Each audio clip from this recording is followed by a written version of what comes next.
It's time for Church's Chicken Thursday Night Lights. Presented by Protection One Security Solutions.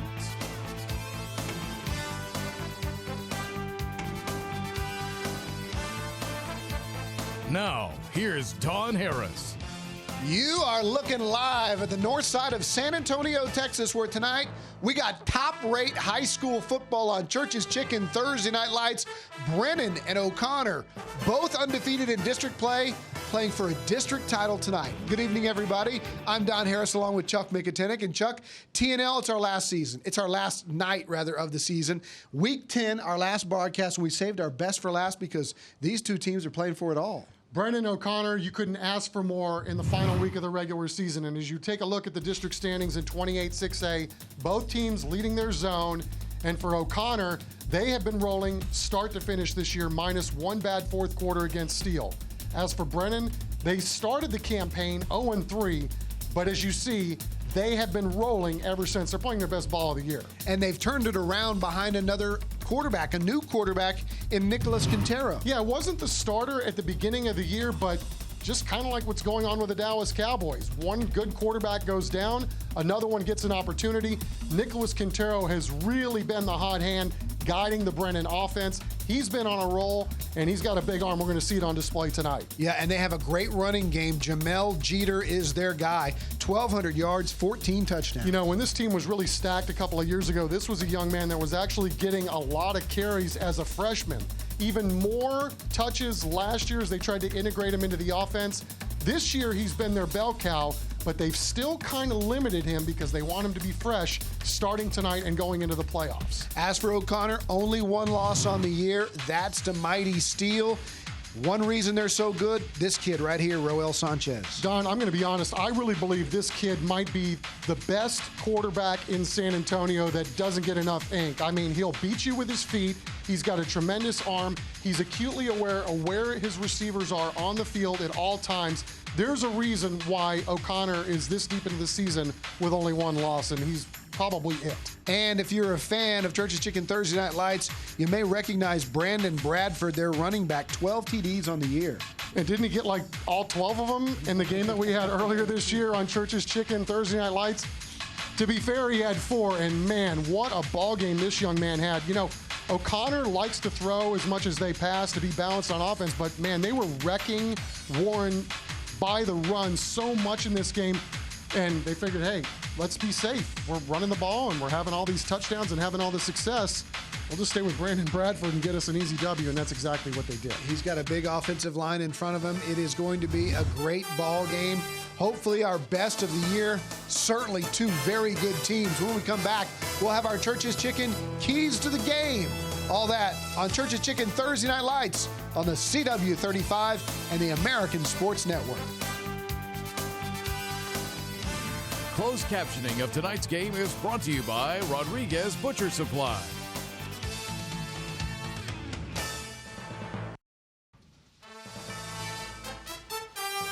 Live high school football in San Antonio, Texas. It's Brennan and O'Connor for the District 28-6A Championship. Right now, it is time for our Church's Chicken keys to the game. Chuck? Well, in a game that's this balanced and going to be this close, what Coach Baser and his crew want to do tonight, they want to be really good on special teams.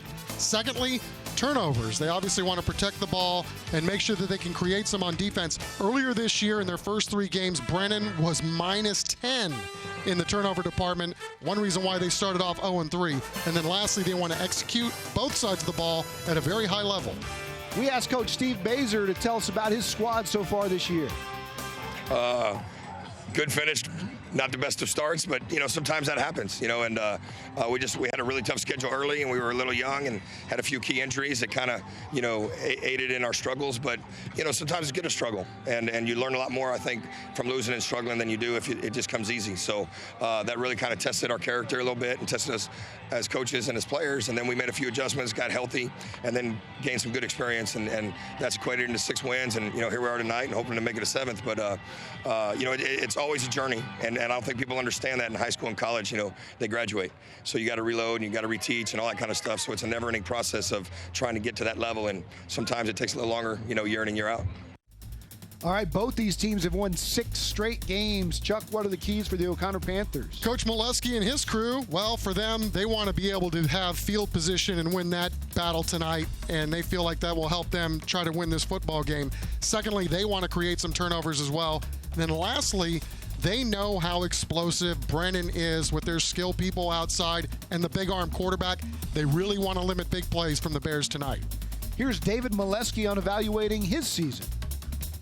Well, we've played well, and we're excited about a lot of the things that we've done. But, being a coach and our long-term goals are tonight and beyond. And so consequently, the season, the regular season for us was in preparation for tonight and hopefully a lot more after tonight. So we're excited about the opportunity, and we're excited about what we think we can do tonight. It's the battle for the gold ball, the district championship trophy. Both teams headed to the playoffs. We've got the national anthem and kickoff straight ahead on Church's Chicken Thursday Night Lights.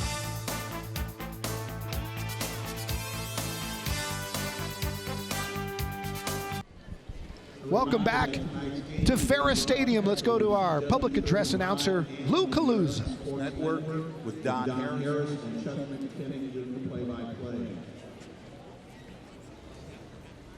Now entering the field is the color guard from the Texas 20,082nd Air Force Junior ROTC from Sandra Day O'Connor High School. Commanding and carrying the American flag, Cadet Captain Alexandria Viltz. Carrying the Texas flag, Cadet Airman First Class Robert Eskridge. The American flag guard is Cadet Captain Kristen Paul. The Texas flag guard is Cadet Technical Sergeant Jacob Crawford. At this time, we ask you to please rise and remove your hats to honor America and the men and women serving in our armed forces around the world.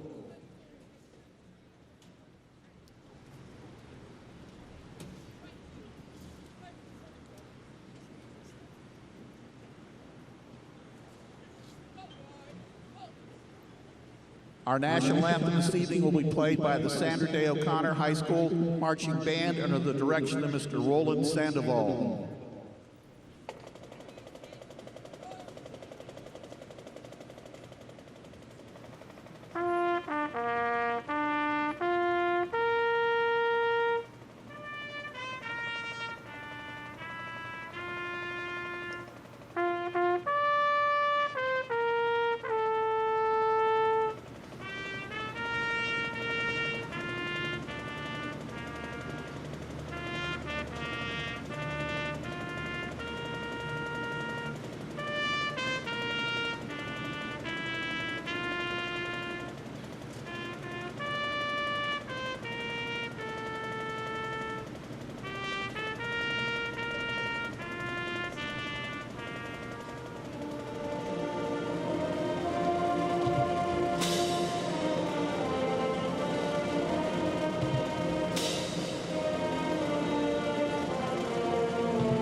Great job by the O'Connor Band as we look back at a flashback 1 year ago. These two teams met in the district championship game a year ago, and as you can see, Brennan rallied in a very close game to score 2 touchdowns in the fourth quarter to win it 35-21, and Chuck O'Connor's looking for a little bit of a revenge tonight, and they have the team to do it. As we were talking earlier, only defeat of the year to the Steel Knights. They've won 6 in a row, and they feel good about where they are. You know, O'Connor knew they had a good team last year, but I think the difference between last year and this year is this O'Connor team is way more experienced. I think there's more of a belief that they can go out and win no matter who is the opposition. And Coach Bazer's got a little bit of a younger team this year too, and you know, he's done such an amazing job since he set foot on the campus there. that I think when they started off 0-3, everybody's like, what the heck's going on with Brennan? But here we are when the chips need to be on the table and you're in a big football game. They've earned their way into the title game once again, and they are really getting their feet underneath them as they get ready to go into the postseason. Been some concerns of thunderstorms and lightning. Let's go down to Mike Hernandez for our ASCO game time weather. Mike? All right, so here's the situation. Right now, we're sitting with temperatures in the middle 70s. There was a breeze earlier, and the winds are out of the east and northeast at about 5 to 10 miles an hour. The concern, as we look live at our radar right now, is the fact that there are some showers and some isolated thunderstorms that are developing back to our west, to our northwest. They've been in the hill country for most of the day. There is some isolated pockets of thunderstorms. Most of it is just rain showers. I just felt a little drop. So far, they're holding off. The skies are definitely threatening. Hopefully, they'll hold off for another couple of hours, and we'll continue to be okay. But I'll continue to watch that, and we'll have updates throughout the game. All right. We don't mind being a little wet. We just don't want that electricity in the air. And as you can see, the Brennan Bears will get the ball first. Michael Lissy will kick it off for the O'Connor Panthers. Back deep to receive is Jameel Jeter and Darian Hill. Hill had an 85-yard punt return against Warren, and Jeter, as you know, one of the most explosive players in all of South Texas. It's our America's Diamond first half kickoff. Fine jewelry for everyone. Lissy's kick away from Jeter. It's going to be Hill at the 10-yard line.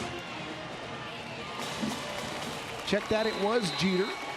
Jeter gets up to about the 25-yard line, and that's where the Brennan Bears will start first. Led by Nicholas Quintero. Chuck told you in the pregame, hasn't been their starter all year long. They have a couple of quarterbacks they can play with, but he's throwing about a 58% clip. Thrown 4 interceptions on the year, but has 16 touchdowns passing, and they'll like to hand it off to number 5 quite a bit. Javon Grimes is the fullback, number 30. See the size of Jeter. Good size for a speedy tailback. He'll carry it on first down and gets about 2, but Derek Ramirez, the senior linebacker, in there to make the tackle.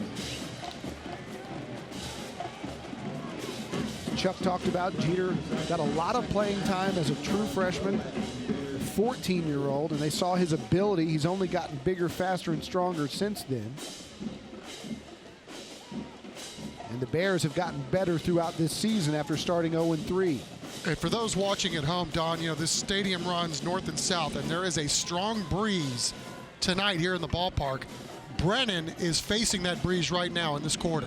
Quintero with a little play action, throws a little bubble screen that's incomplete. It was intended for Alexander Wise. As we take a look at the starting lineups tonight for Brennan, big Dorian Jackson Drayton, the offensive lineman, is in our all-star game. He's a first-team all-district performer. He's joined up front by Jamari Moore, DeMarcus Davis, Adam Prince, and Isaiah Walker. Of course, Jameel Jeter is the stud at running back. And you see the 2 favorite targets are Wise and Smith. Both of those guys with big numbers on the year. 8 touchdowns for Wise, 5 for Jordan Smith. It's 3rd down and 9. Quintero on a straight drop, looking over the middle, fires, and good coverage. If not a flag, but a flag flies in late. Alexander Wise was the intended receiver, but Zaire Taylor got there just a beat early, and if he did at all, Chuck, it was good coverage, but I guess he got there just too early. Yeah, as we wait for the officials to make the call here and tell us exactly what they saw on the field, we're going to see Brennan do this a lot tonight, Don. Quintero has a huge arm, and he's really good at spreading the football. Obviously, has done a lot in the passing game this year. I mean, we talked about the fact that he was only in as a starter for this 6-game winning streak, but he's already set a bunch of school records for this year.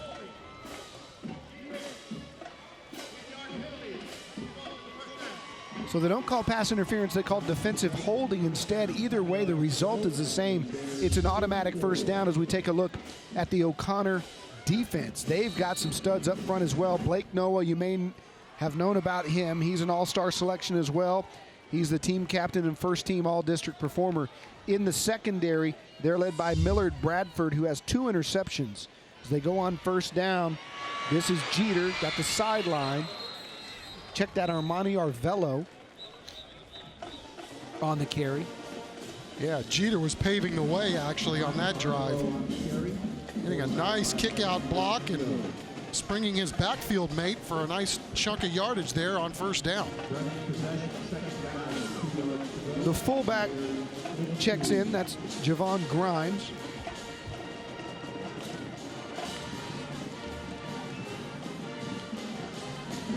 Look out for Jordan Smith at the bottom of your screen. Grimes is in a slot on the right-hand side. It's an off-tackle play to Jeter. Gets close to the marker, but I believe he's going to be about a yard short as Evan Villastrigo makes the tackle. All Jeter. Well, O'Connor so balanced on defense, well coached and trying to stop this third down play, and it looks like they might have. O'Connor was ready for it. Brennan tried to go quickly on a quarterback sneak, and I believe the O'Connor Panther defense kept him short. Got so many big boys up front. You talked about Blake Noah, and they really like his game. Austin Wynn, Brian Reed, those guys doing a nice job getting a surge, and indeed they did stone him on third down. Coach Baser not flinching. They're going for it on fourth down. Didn't hesitate a bit. Runs in the offense. Of course, he's got a big, strong running back. O'Connor lines up 9 in the box to stop it. Presumably Jeter. Right now, it looks like they're just trying to draw him off sides, and they'll burn a timeout with the Brennan Bears. They'll talk it over. Maybe they will punt. Maybe they won't. We'll find out. We'll take the break. We're scoreless here at Ferris Stadium, 0-0 on Church's Chicken Thursday Night Lights.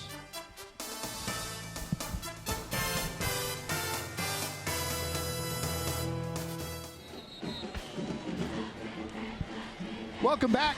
We're at Ferris Stadium in San Antonio. I'd like to welcome in all the viewers along the American Sports Network, where we have fourth down for the Brennan Bears, and they are going to punt it away. Ja'Cory Lewis on to do the kicking. Millard Bradford is back deep for the O'Connor Panthers. So end over end kick.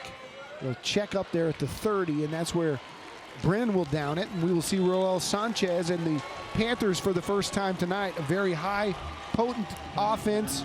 Sanchez, as Chuck talked about in the open, very, very good run and pass, dual threat, great arm, got some great tools around him. Jonathan Tapia, one of the best athletes in all of San Antonio, both baseball and football, #1. He's going baseball in college, but he's now got some schools looking at him to play receiver. And of course, Brandon Bradford, the running back, #7. Keep your eyes on him. First down and 10, and it's Bradford right up the middle. We've got a whistle and maybe a pre-snap call. Brandon Bradford on the carry, stopped by Garrett Reeder, flag on the play. Here's referee Chuck Myers. False start. Offense, #6, 5-yard penalty, first down. Trey Patterson, the junior wide receiver, jumped as we look at their starting lineup. Tapia, one of the stars there. Evan Simmons is the team captain up front, #55. And then Bradford will get most of the carries. Tapia, the leading receiver. Jalen Hughes, also very explosive. Throw it out of the backfield. Look to out. Bradford, and Bradford's got speed, got a first down and more. Big play already for the O'Connor Panthers. A flag comes in late, incredibly late. Yeah, had an unsportsmanlike penalty on the back end of that play on Brennan. Pass completion, Brandon Bradford. Yeah, there's so much at stake, Don, in this football game. Obviously, a district title up for grabs.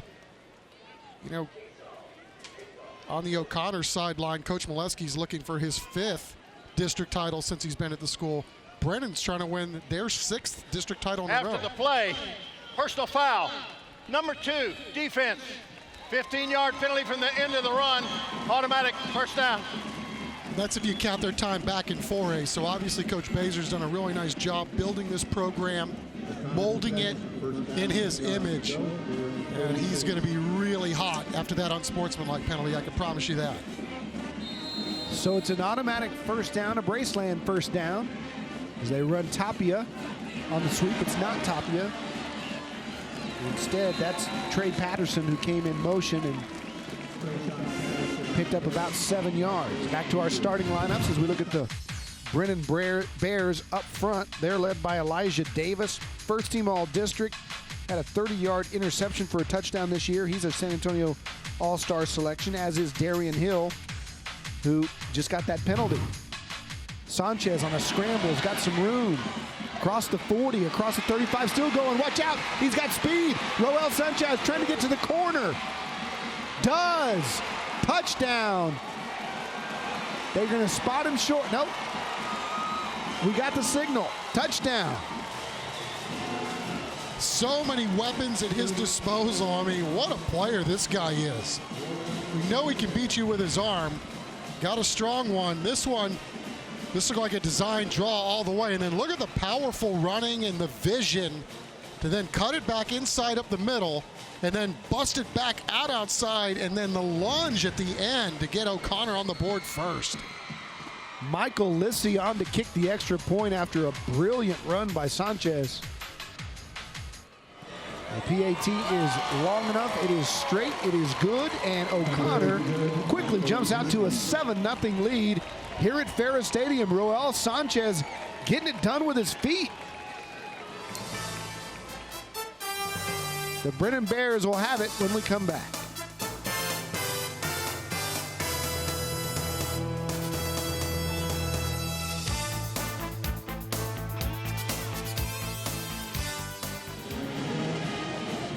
Roel Sanchez all smiles after a big touchdown for the O'Connor Panthers, 39 yards as the Panthers strike first. There's a reason this team only has one loss this year, and that's to steal.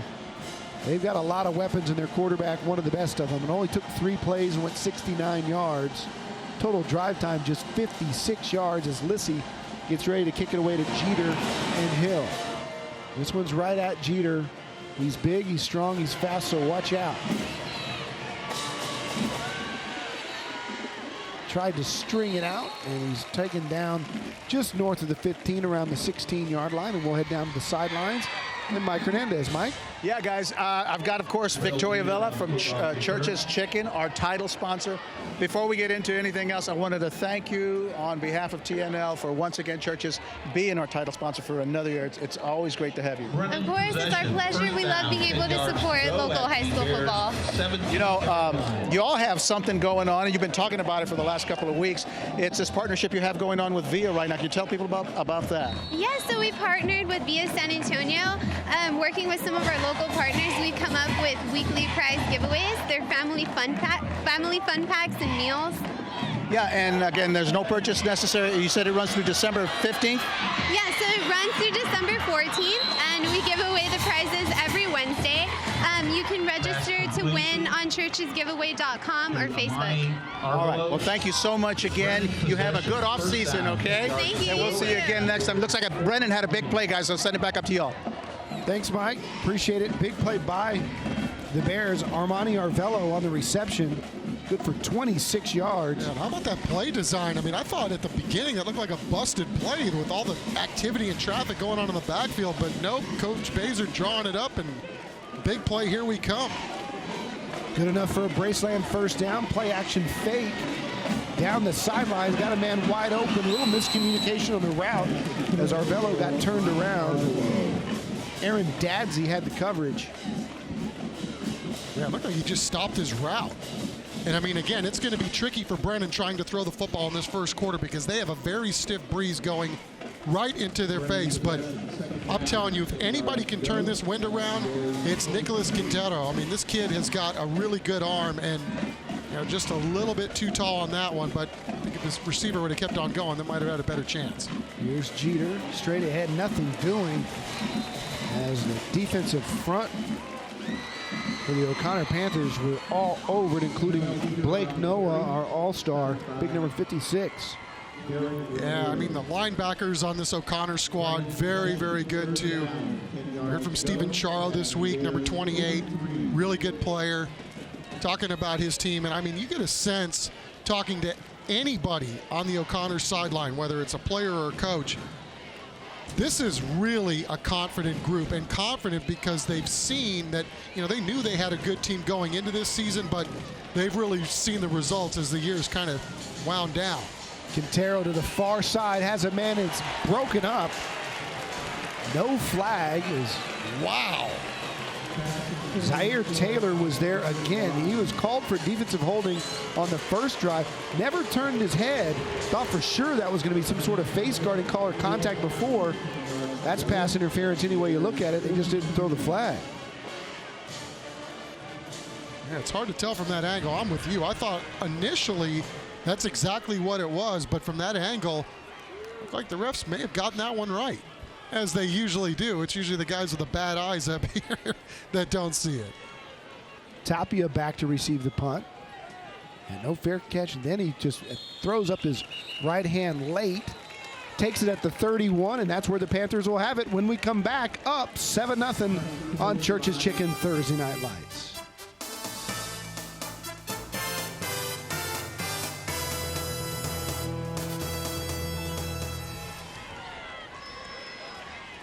The University of the Incarnate Word sponsors our Smile Cam. We're proud to present that again tonight as Sanchez wants to go deep on the first play. Got Tapia down there. Tapia was tackled in the middle of his route and did not get a call. Darian Hill on the coverage, and I guess if you're going to let it go on one end, you got to let it go on the other. As you take a look at our UIW Smile Cam, the University of the Incarnate Word, where you can earn a degree of difference. Don, when we had O'Connor earlier this year when they played Warren, Tapia was nursing a bad ankle in that game. We talked about how the Panthers were having so much success running the football. They really didn't need to air it out in that, but tell you what, we're going to see a lot of these two guys tonight, Sanchez and Tapia. 2nd and 10. Here's Bradford right up the middle. Watch out. Brandon Bradford in a foot race. Going to be tripped up right at the 4-yard line. Darian Hill showing his speed. 43 yards, and you got a couple of amazing athletes in a sprint. Man, did we just re-rack the tape from the Warren game? Man, that was right up the gut. Look at the parting of the Red Sea in that A-gap. Mercy, and then you're not kidding about Darian Hill, man. That was two guys that looked like they could probably do some damage on the track team as well. Darian Hill, according to Mark Kusenberger, our statistician extraordinaire, runs a 4.340, and we can see it right there as we're inside the Vantage College red zone. Hello, college scouts. Sanchez on a roll. Gonna keep. Gonna dive down to about the 2. Jesus Quiroga doing a really nice job with the rest of his teammates, holding up that edge over on the left side. Coming in, doing a nice job filling, and Brennan in a deep hole again after giving up the early touchdown. Really trying to make a stand here on 2nd down and try not to let O'Connor get out to the big early lead here in the first quarter. Sanchez changing the plays, got one man with him in the backfield. That's Bradford. Motion to the left. He's going to keep. He's going to lunge. Sanchez, touchdown. O'Connor Panthers. As Roel Sanchez getting it done with both scores, lunging for the goal line, and he got it.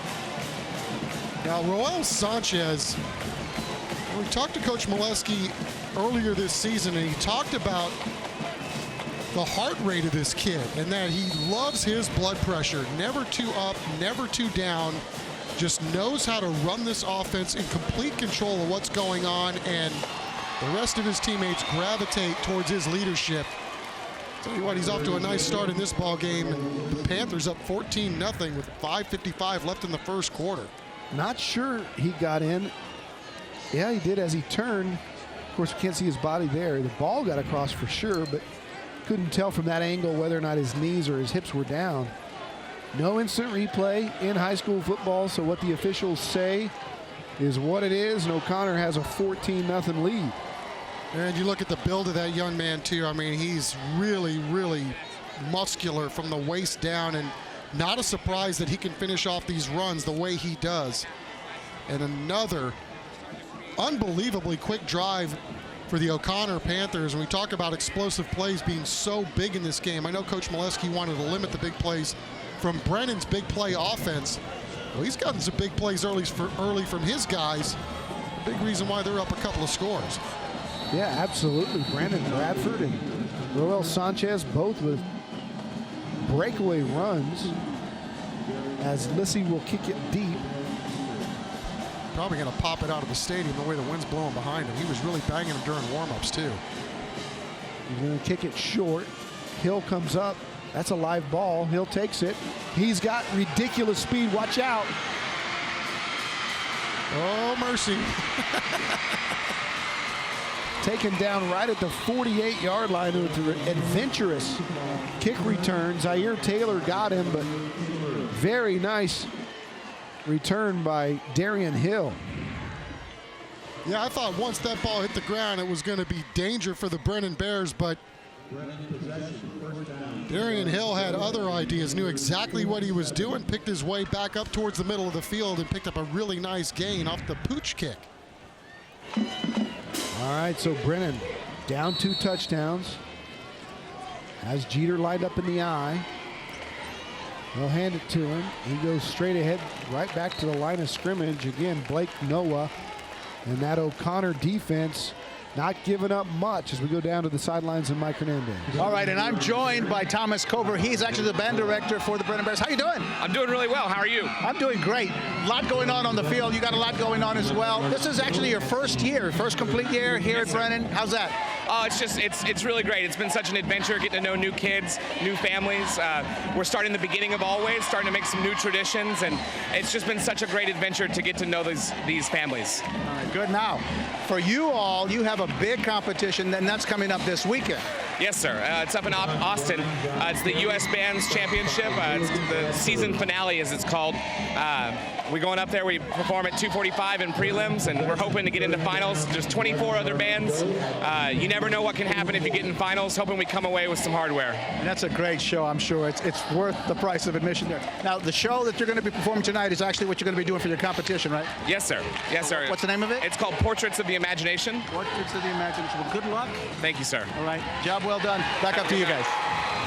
Just a dominant defensive effort by the O'Connor Panthers on this drive.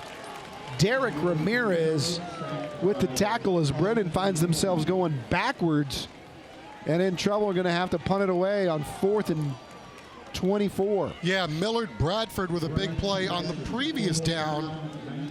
And O'Connor and Molesky just dialing it up there. That was a jailbreak, and Brennan had no chance of getting that ball away. Ja'Cory Lewis with the punt. Tapia tells everybody to get away from it. Now he takes it, and he'll take it down right there at the 25-yard line. Of course, Mike Hernandez with our band directors. We'd like to thank High School Music for being with us all year again this year on Church's Chicken Thursday Night Lights, and they've been with us from the beginning, and we appreciate their sponsorship as well. As we take a look at how these two teams got here. Brennan, as you said, Chuck, they lost 3 tough games to 3 of the best teams in the area, to Reagan, Judson, and Johnson. And they've won 6 in a row and find themselves here in the District 28 6A Championship. Well, what's interesting talking to Coach Baser was that he really felt like, the Reagan game and the Johnson games got away, and Judson just flat out wrecked them. But, they were young at the time, and then obviously they were a little banged up as well, but they've hit their stride right at the right time. Sanchez keeps. What a great job to break a tackle. And you hear the fans say, whoa, that was like an ankle breaker in basketball, like Allen Iverson crossing up MJ. That was an amazing, amazing play by Sanchez. And as we looked at the O'Connor schedule earlier, it was just that one bad fourth quarter with Steele. They were in a one-possession game, or, it's possible these guys could be undefeated going into this last week of the season. Another Braceland first down for Sanchez. Fires. Flag flies in late. Trey Patterson was the intended receiver, but we've got a penalty against the Panthers.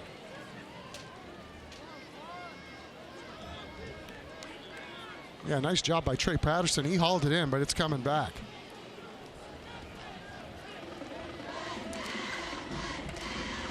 holding. Offense, 10-yard penalty. Repeat first down. All right, and as they repeat that, we've seen some brilliance out of Sanchez before. Earlier this year, we had this little Edwin Moses hurdle play right there, right over the top. And so we've seen his brilliance before, and that last move, every bit as good as that one. He keeps again. This time the Brennan defense shuts it down from the linebacking spot as Cavante White, who's a first-team All-District performer as a junior a year ago, comes up to make the tackle, and he's shaking his head like, don't come in here. Well, we talk about Roel Sanchez, too. You know, he's one of those kids, if he was 6'2", Don, he'd be recruited by every school in the nation. He's a little bit shorter than that, obviously, and you know, that's going to work against him, obviously, with some of these big-time schools. But I'm telling you that everybody that talks about this kid raves about him. And, we've seen what a great athlete he is and what he can do with not only running the football but throwing it, as you see, complete another pass. Yeah, just a BB to Jalen Rose for a big pickup and another gain of about 8. That'll bring him, after the penalty, 3rd and about 7. And you see the confidence level that this young man plays with. He drops back, he sees the field very well, finds his receivers, knows when to take off and run. Just a really good player. Jalen Hughes, I think I said Rose, throws out to the outside as Michael Stockton has it. Across the 50-yard line down to about the 46. Jesse Rico there to make the tackle. And you know, it's interesting too, Don, in talking to Coach Molesky this week, I get a sense of calm around him because he knows he's got a really good team. He's got really good leadership on this team on top of having really good players. And obviously they've got a really good coaching staff that does a nice job with these guys. But, just talking about, who they get in the next round or the first round of the playoffs, is we can see a deep ball downfield for a touchdown to Tapia. What a catch by Jonathan Tapia over the shoulder. Great throw. Didn't know if Tapia was going to catch up to it, but he did.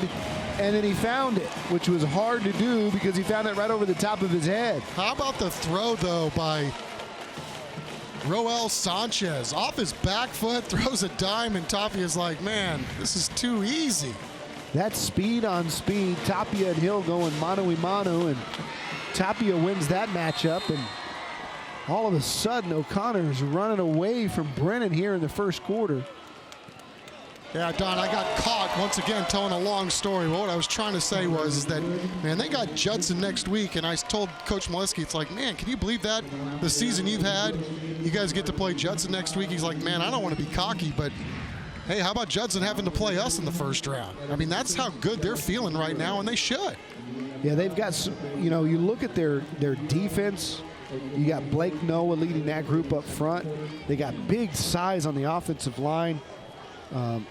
Their big left tackle, Brandon Brown, is a sophomore, and he's one of the highest recruited sophomores in the country, the number 2 offensive lineman in the class of 2019. His brother, Balin Brown, is a first-team All-Big 12 performer at Texas Tech. 6'5", 300 pounds is number 75. So they've got size on their offensive line. They've got senior leadership. They've got an explosive back in Bradford.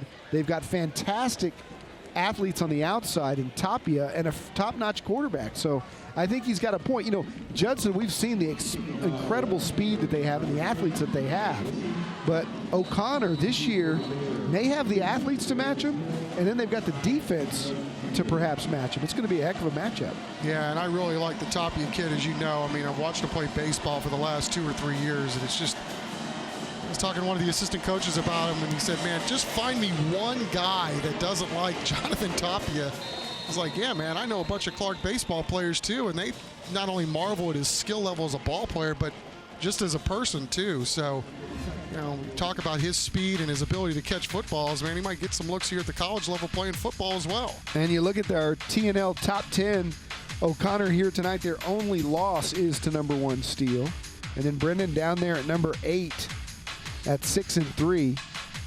All of these teams, Smithson Valley may be the best team going right now. Larry Hill's got that team playing as good as anybody in the state, the way that the Rangers have been rolling lately. First down and 10. Here's Jeter. Straight ahead for about 4. Derek Ramirez there on the tackle. I can't say enough about, from the Brennan standpoint, just getting this quarter to end. You don't want to make excuses, but trying to move the football into the teeth of this breeze, not very easy. And, with their quarterback, Nicholas Quintero, him throwing the football has given them another element. He's got the better arm of the two quarterbacks, and we talked about it. They've got two really good quarterbacks at this school, but it is really hard to throw the football when you've got this stiff breeze going into your face. 2nd and 8. Quintero down the middle. Got a man. It's picked. Making a play for the O'Connor Panthers is Millard Bradford. Now, we talked about Millard having a big play on the last series. None bigger than this one. Quintero trying to go deep, and number 5 would have none of it. Stride for stride with the receiver. Jumps up and makes a heck of a play for the O'Connor defense. Just a fantastic athlete. He's been a first-team All-District performer at wide receiver as a sophomore. Now as a junior, he's playing the nickelback position. That's his 3rd pick of the year. He also has one that he took back to the house 74 yards earlier in the season. Yeah, a little Sam Shields action, like the Packers DB. Went to school at Miami as a wide receiver, played DB in the pros, and a darn good one. Sanchez off his back foot, throws incomplete. No receiver over there, and he wasn't out of the tackle box, but there's going to be a different sort of flag, I believe, right in the middle of the field as we take a look at our All-Star Cheer Challenge. Voting has been open for a while. The 2 top vote getters will get $1,000 and a $500 grant. The top 4 squads will have a chance to cheer at the U.S. Army All-American Bowl or at the San Antonio Sports All-Star Game presented by HEB. So continue to vote at CW35.com.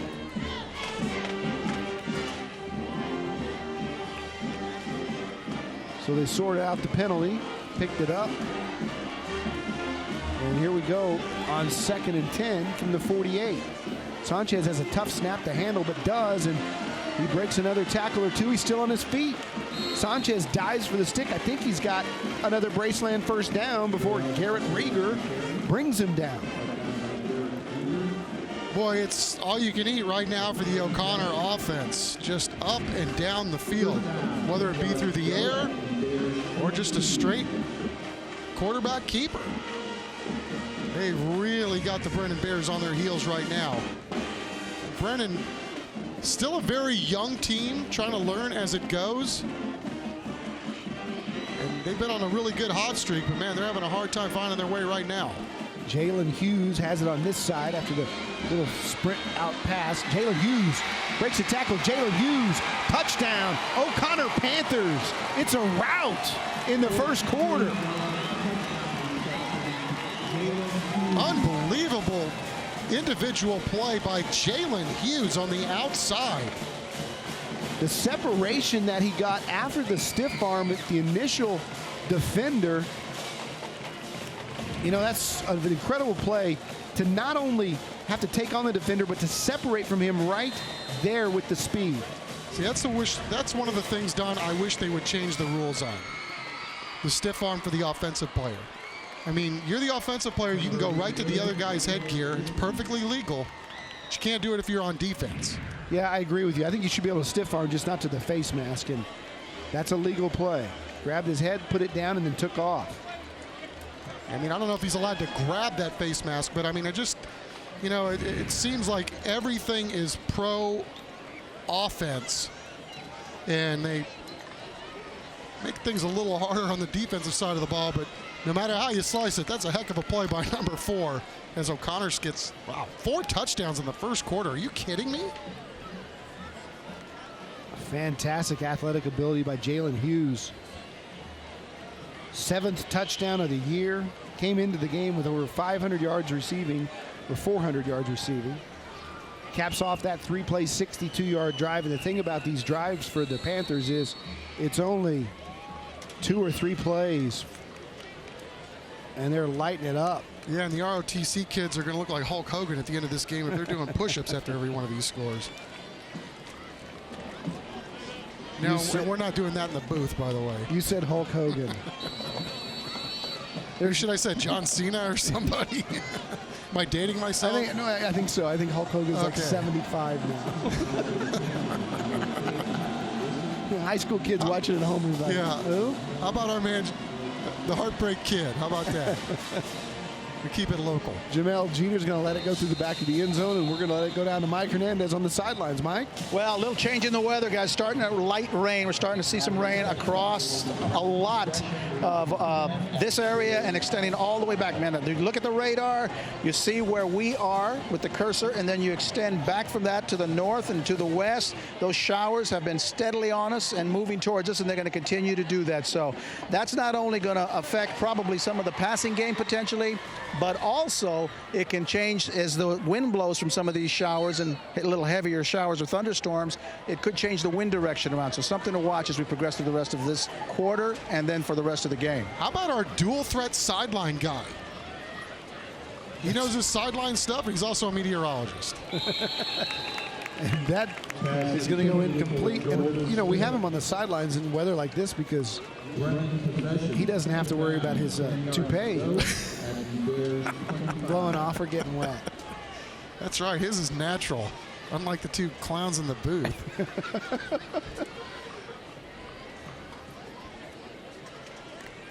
All right, let's see if Brennan can get something going. Well, they got 7 seconds, and then that'll take us to the end of the first quarter. The flag pretty limp right now as the wind is closed down. Arvello gets to the outside, but that'll take us to the end of the first quarter. It has been all O'Connor Panthers. Roel Sanchez has a couple of touchdowns. Johnny Tapia has one. Jalen Hughes has one. And O'Connor goes to the break 28-0 at the end of the first quarter. We're coming back for more first half action on the CW35 and the American Sports Network.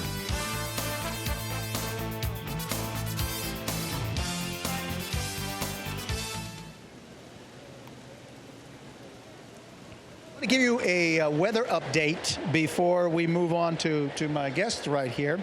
Actually looking at the radar, and things are looking better. As a matter of fact, that area that produced the lightning, the thunder that we got there that triggered that sensor has really weakened and fallen apart, and I don't see anything behind it. Matter of fact, everything looks like it is going to be just what we're seeing right now, light rain. Now, the bad news is it looks like the rest of the game will be played with some light rain.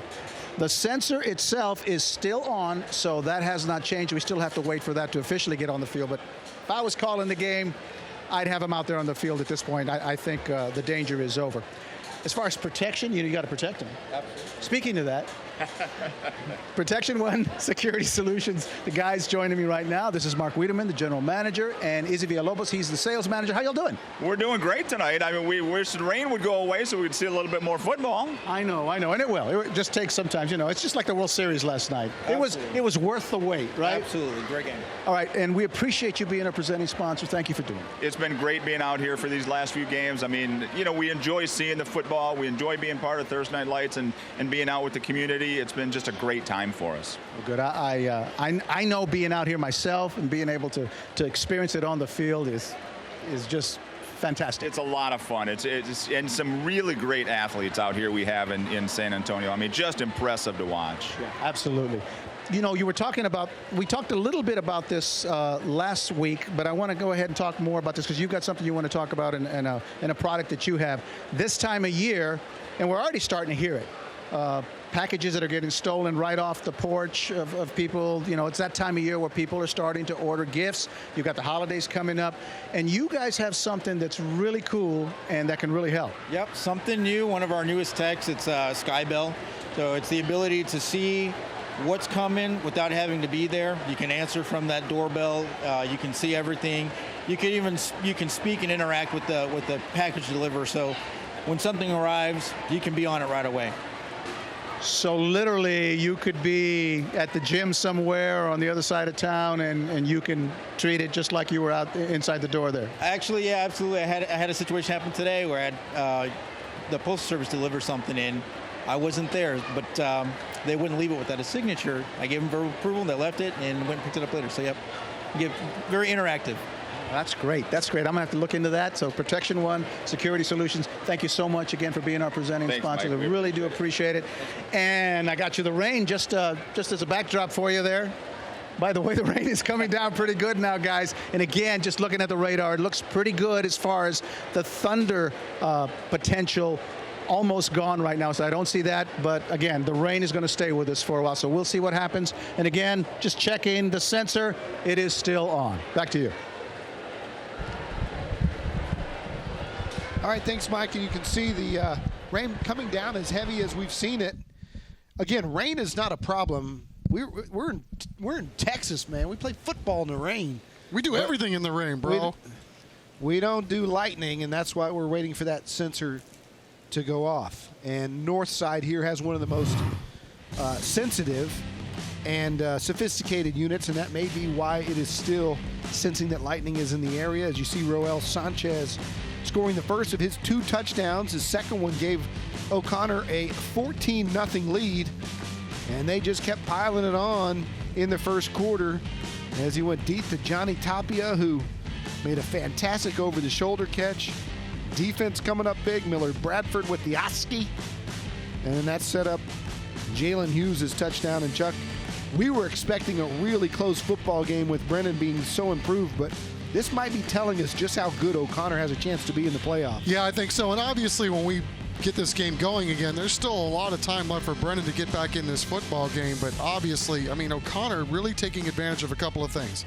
Yes, they're good.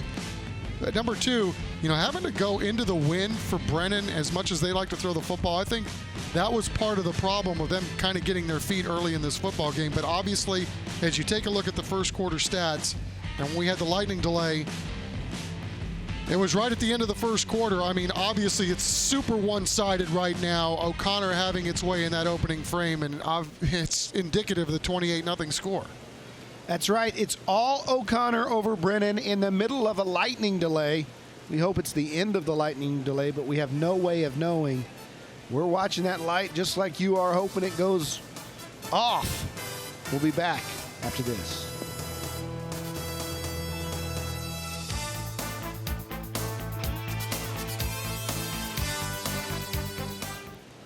Welcome back to Ferris Stadium. It's Church's Chicken Thursday Night Lights, and you can see the instruments covered in rain. Everybody's covered in rain as we wait for this lightning delay to end. But as you also probably know, if you watch TNL, we like to feature not only the football teams, but the bands and the spirit groups as well.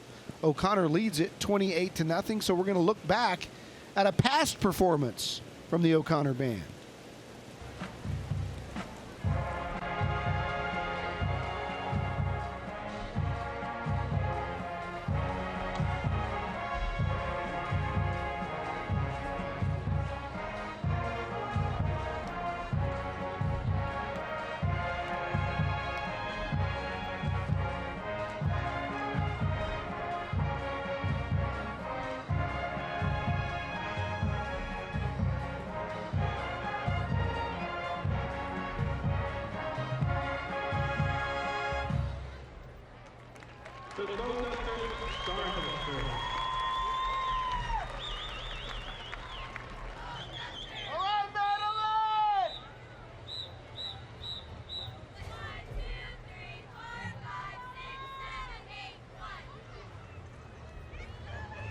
And now, let's bring on the band. We're now proud to present the 2016-17 Panther Band. All right, Madeline! The leadership of assistant drum majors Brendan Frederick, Stephen Wayne, and Twinkle Chisholm. And they are under the baton of head drum major Rebecca Alton-Berger. The color guard is under the field leadership of Captain Taylor Ritchie and Ariana Rivera.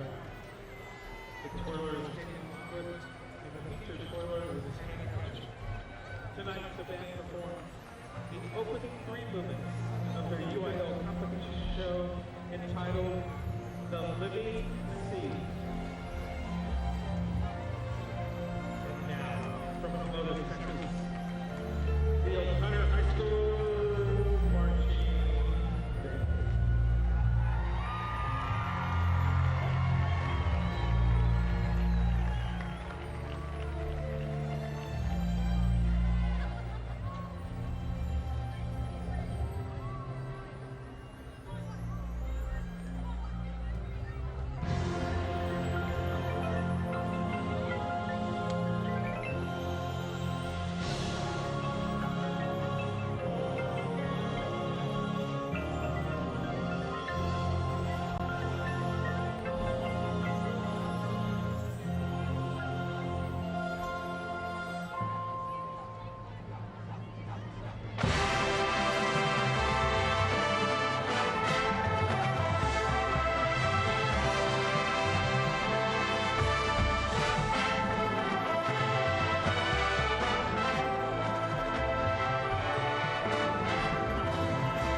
Very nice job by the O'Connor Panther Marching Band.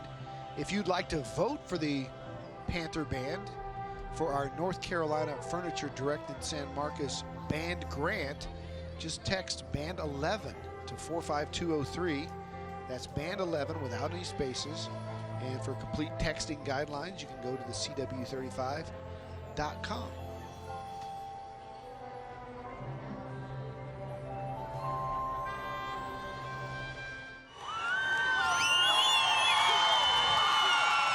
The O'Connor fans are trying to get dry underneath the stands. They're fired up, taking their selfies, hoping they can get back out here soon. They got a lot of reason to cheer. Up 28-0 here in the first half in a lightning delay at Dub Ferris Stadium. Hey, it's time to take a look at some of the All-Stars. You know, our San Antonio Sports All-Star game is coming up January 7th, and we've got 5 representatives here playing here tonight for Brennan, Elijah Davis, Darian Hill. Boy, did we see his speed.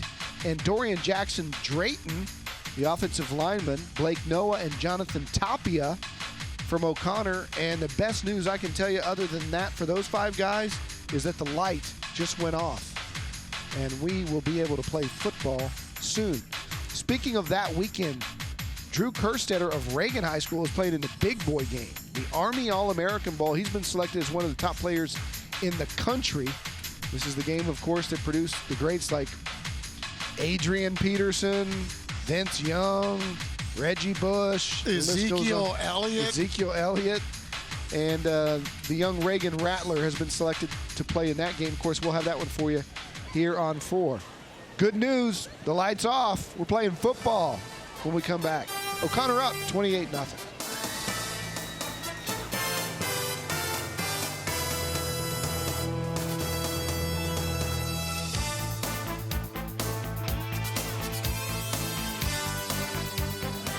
Hey everyone, welcome back. Good news, looks like the light has gone off on the sensor, so it looks like the game is going to be resuming. Behind us, the fans are starting to go back into the stands, and the ball players are working their way back out into the field. Still raining, but there's no lightning. I'm joined by Caitlin Munoz, our CW insider.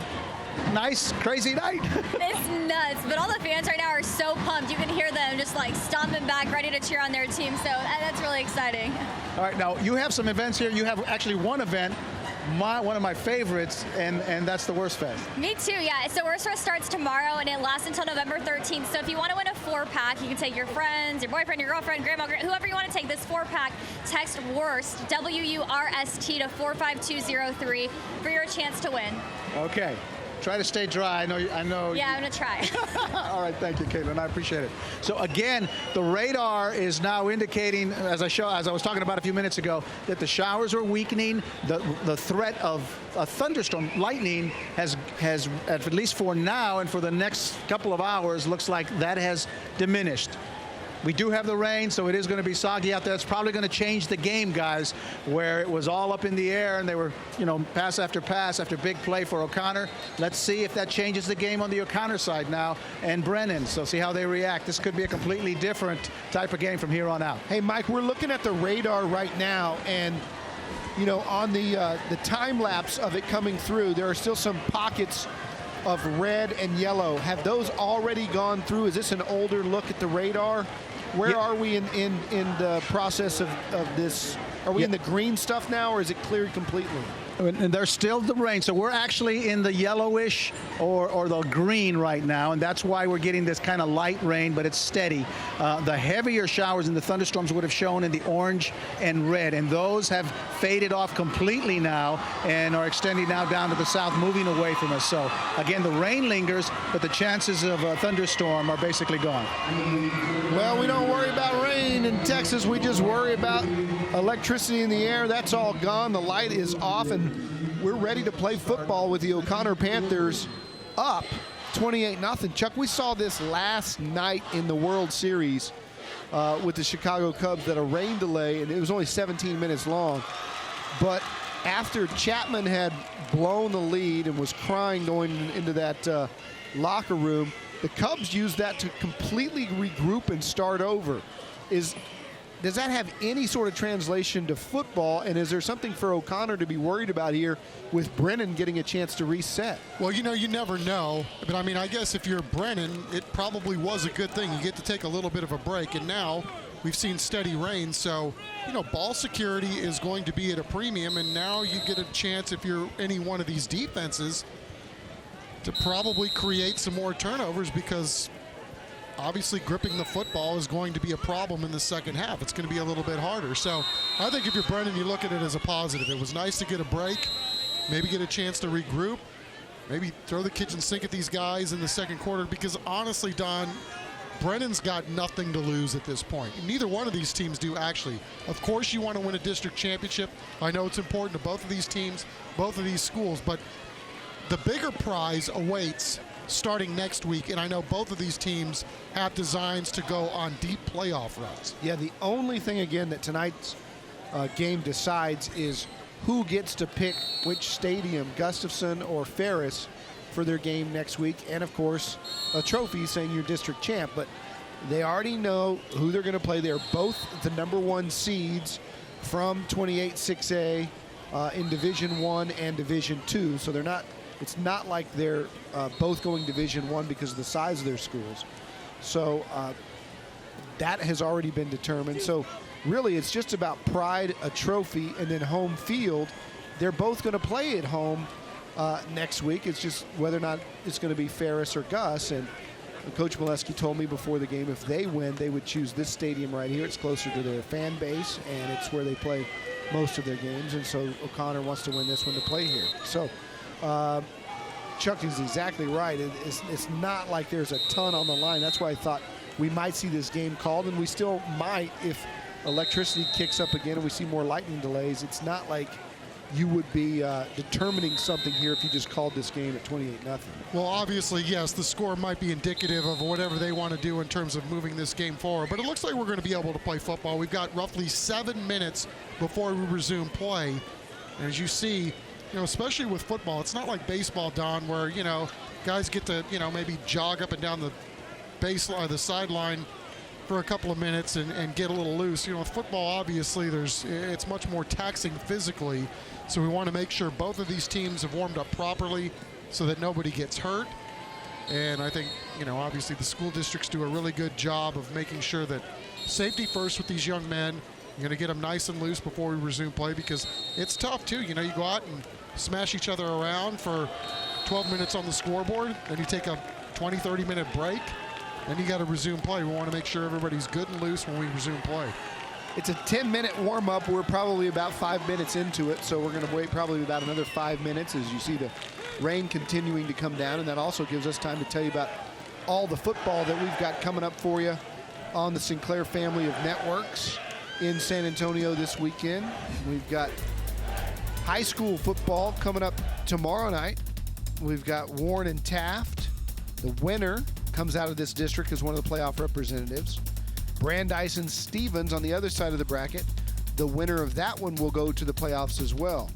And then some of the other big games that we'll have covered for you on High School to the Max and Friday Night Fever on News 4 is Smithson Valley, who's playing as good as anybody, and New Braunfels has made the playoffs. They have clinched. Clemens, believe it or not, is out in that district. That's how good New Braunfels is. You got Canyon and Judson, Wagner, East Central, and Clemens and Steele.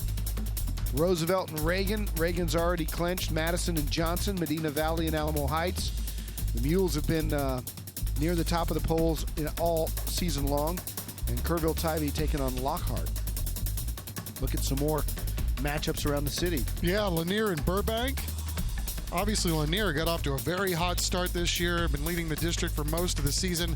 Highlands, as we would expect, they had come on strong too after a little bit of a slow start right there in the thick of things. They're going to be playing against Brack. Brack always in the hunt in district play, and then Memorial Kennedy, and then Harlandale McCullum. You can never beat that matchup when you get those two going head-to-head. And as we look further down the schedule, Bernie Champion, obviously one of the best teams in the area all season long. They're going to be at Seguin tomorrow night. Southwest and South San. Then you got Floresville and Southside, and then Taylor and Canyon Lake. Somerset takes on Lavernia. Del Rio against Eagle Pass. Beeville Jones will meet Pleasanton, and Navarro has had a tremendous season this year. They're going to take on Bandera. Navarro has been undefeated, one of the few undefeated teams in the San Antonio area till late in the season. Pearsall against Carrizo Springs, Crystal City and Divine, Beeville, Jones and Pleasanton, and Poteet and Lytle. Yeah, Ingram Moore, Randolph, got Comfort and Johnson City, Rogers and Blanco, Dilley and Poth. Chris Kotfus all fired about those Blanco Panthers. Still some of the best uniforms in all of high school football. And the private schools, St. Anthony takes on Central Catholic. That'll be a good one. Holy Cross has been great all season. They're taking on Austin St. Michael's, who had a huge injury to their college-bound quarterback. John Paul II will take on Bernie Geneva, and Antonian and Van Fushak taking on Brownsville St. Joseph. And then also here from this district, Jay and Holmes are squaring off in a long rivalry. It's kind of rivalry weekend. Clark against Marshall and LaPryor and D'Hanis. Chuck, you were talking earlier about Harlandale and McCullum. If you've never been to a Frontier Bowl, there's not a better atmosphere anywhere than Harlandale Memorial Stadium in the last week of the season, now that the Chili Bowl is no more. And of course, Memorial and Kennedy will be playing a very bitter rivalry there at Frank Mata Stadium. There you go. Some of the smartest people in the house bringing rain gear and umbrellas. I see somebody on the Brennan side, and we showed it earlier, had an umbrella the size of a house. I bet that couple, there they are. It'd be the most popular crew in the stadium, at least on the Brennan side, and I'm really shocked that there aren't more people offering to buy sodas and popcorn just to seek shelter. Hey, Yes. that's the size of that umbrella, though. Is that's when the wind kicks up? You might just fly away with that thing. Mary Poppins style. You might just fly right out of the stadium. Oh, there we if go. you get So a you're wind making some gust. friends real quick right over there when you got an umbrella that big. I wonder where he got it. I'm not even I sure don't know, that's dude. not a That's tent. solid, though. Absolutely solid. You can see, just clear out the whole section. You guys got to give me some room here. Can you imagine opening that thing up in like public with like the mall or somewhere and walking down the hall with it? It's almost like you should put like a hot dog stand under there, and you got a little portable thing going over there. Like the Lucky Dogs in the street in New Orleans. There you know? go. Just got the big. There you go. You could advertise on it as well. Rain coming down. O'Connor in the lead. They're warmed up. We're ready to play some football coming up in just a moment. And don't forget, after tonight's game, quality programming as always on the CW35. We've got DC's Legends of Tomorrow and the Supernatural. That's coming up after TNL. But TNL will resume in 1 minute and 20 seconds with O'Connor up 28-0 here in the second quarter. All the kids are loving it. Now, some of the kids. They're having a good time. Mom, can we go now? Mom, I really don't want to sit out in the rain. Your brother's playing football. We're going to stay and watch.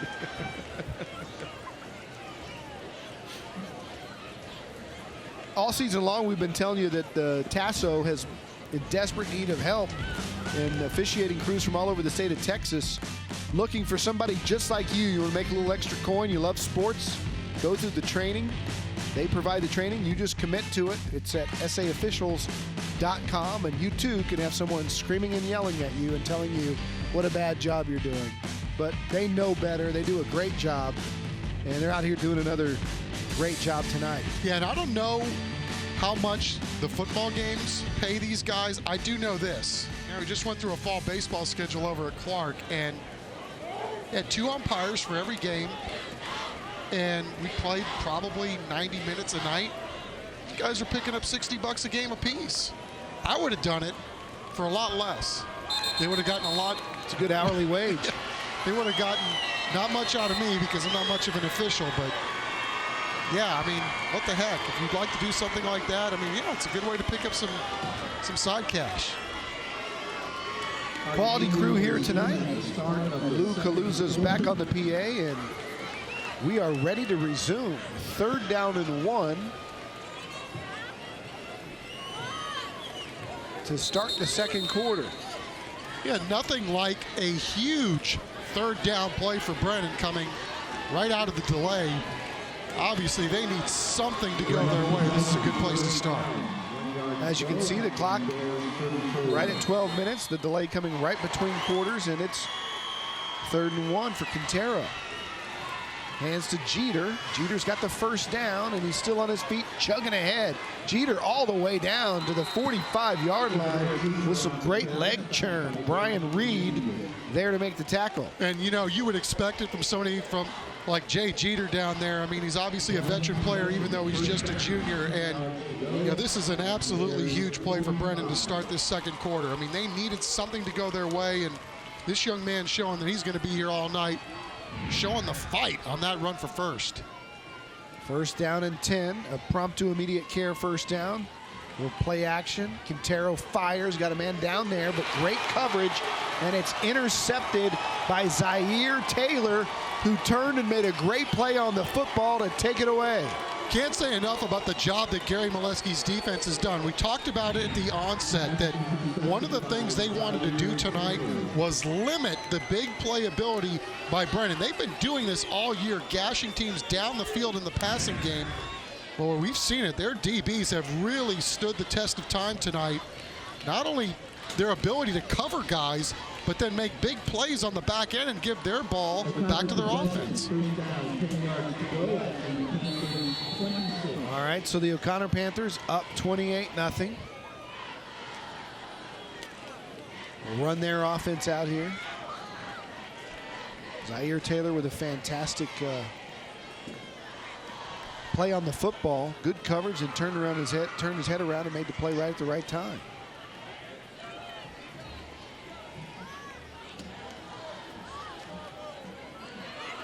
Sanchez will keep. Dives forward for a couple. Cavante White making the tackle after a gain of about 1. Yeah, and another good surge by the guys up front for Brennan. I mean, because we talked about how good Roel Sanchez is at putting his foot in the ground and making something happen. You know, he's one of those guys that has the capability because of his speed to be one step planting and then bust it down the field. You got to get a lot of guys to the football, and they did just that. 2nd and 9. Sanchez fires to the outside. Caught. Going for the first down is Jonathan Tapia. He's right at the stick. Believe he got it. Isaiah Paul, the strong safety, tackled him, but not before he picks up another prompt to immediate care first down. Yeah, it was actually Jonathan Hughes over there on the other side, and you know, that's one of those plays where you think, and I don't blame the DB, you think, okay, the guy's going to cut it back upfield, get to the sideline, and get out of bounds. Jalen Hughes had designs otherwise. He actually cut it back inside and picked up enough to move the sticks. First down and 10. Sanchez keeps. He's got some room. Picks up about 8 before Garrett Rieger brings him down, our scholar athlete, 102. And there you're taking a look at an enormous young man. Brandon Brown, 6'5", 300 pounds, and he's 15 years old. He's the number 2 recruit in the nation as an offensive lineman. His brother's an all Big 12 performer and just a huge, talented young football player. Brandon Bradford gets the corner, and that was all Brandon Bradford getting across the 50 and across the 45. We may have a late flag. Yeah, it was interesting, Don. I was watching Brandon Brown on that play, and he was looking for somebody to hit 75. There was nobody wanted any part of him, but on the back end, Brandon had guys in the backfield trying to make a play. You're right. That was just better football moves by number 7. This kid started 12 games last year as a freshman in high school as a 14-year-old. You can see his size. He's got great stock. His big brother, Balin Brown, at Texas Tech, was a preseason all Big 12 pick, senior leader there for the Red Raiders. He learned, like his brother, how to play the game. His older brother's a coach on this staff. Is Sanchez keeps down to the 25-yard line. Some pancake going on down there. Joshua James in on the tackle. I really like what Coach Molesky's doing with his offense on this drive. You know, we talked about the wind being a factor in the first quarter.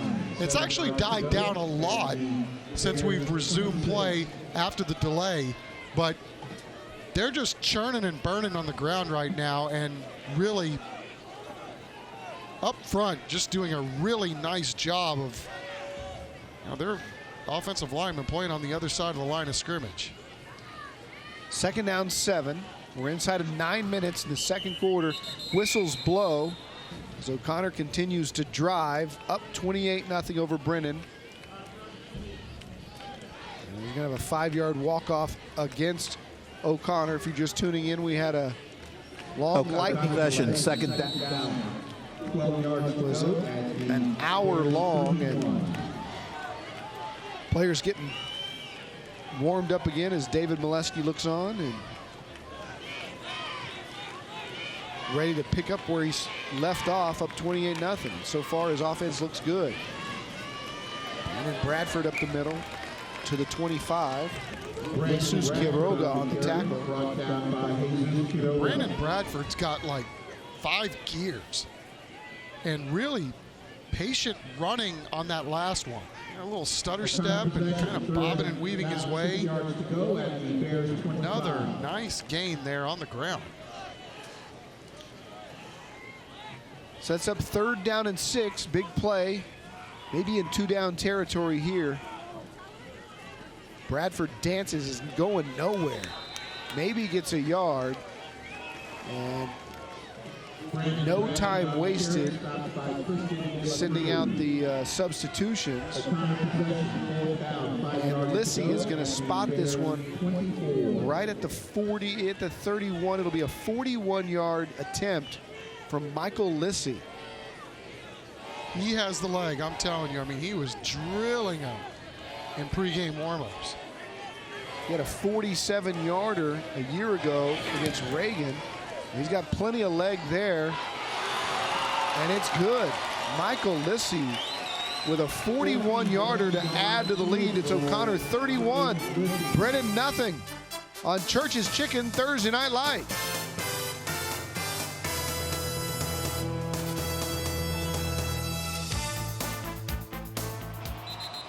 Welcome back.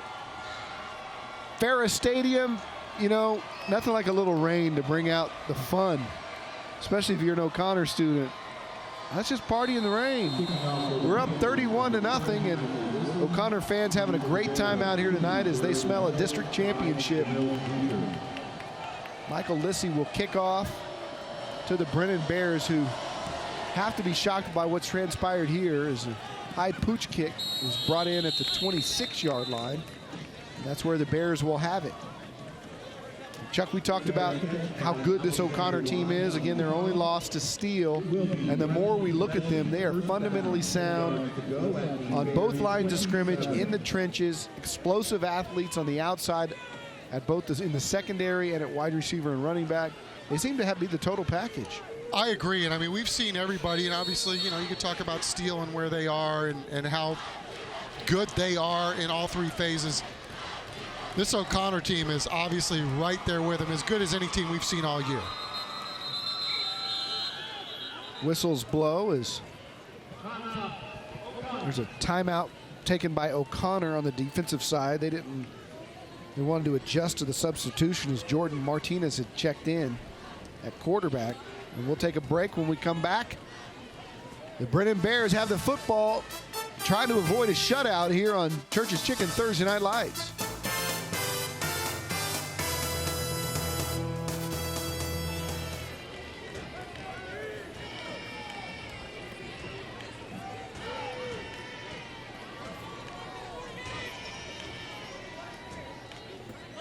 $31-0 O'Connor over Brennan. 1st and 10 for the Bears here in the second quarter after an hour-long rain delay.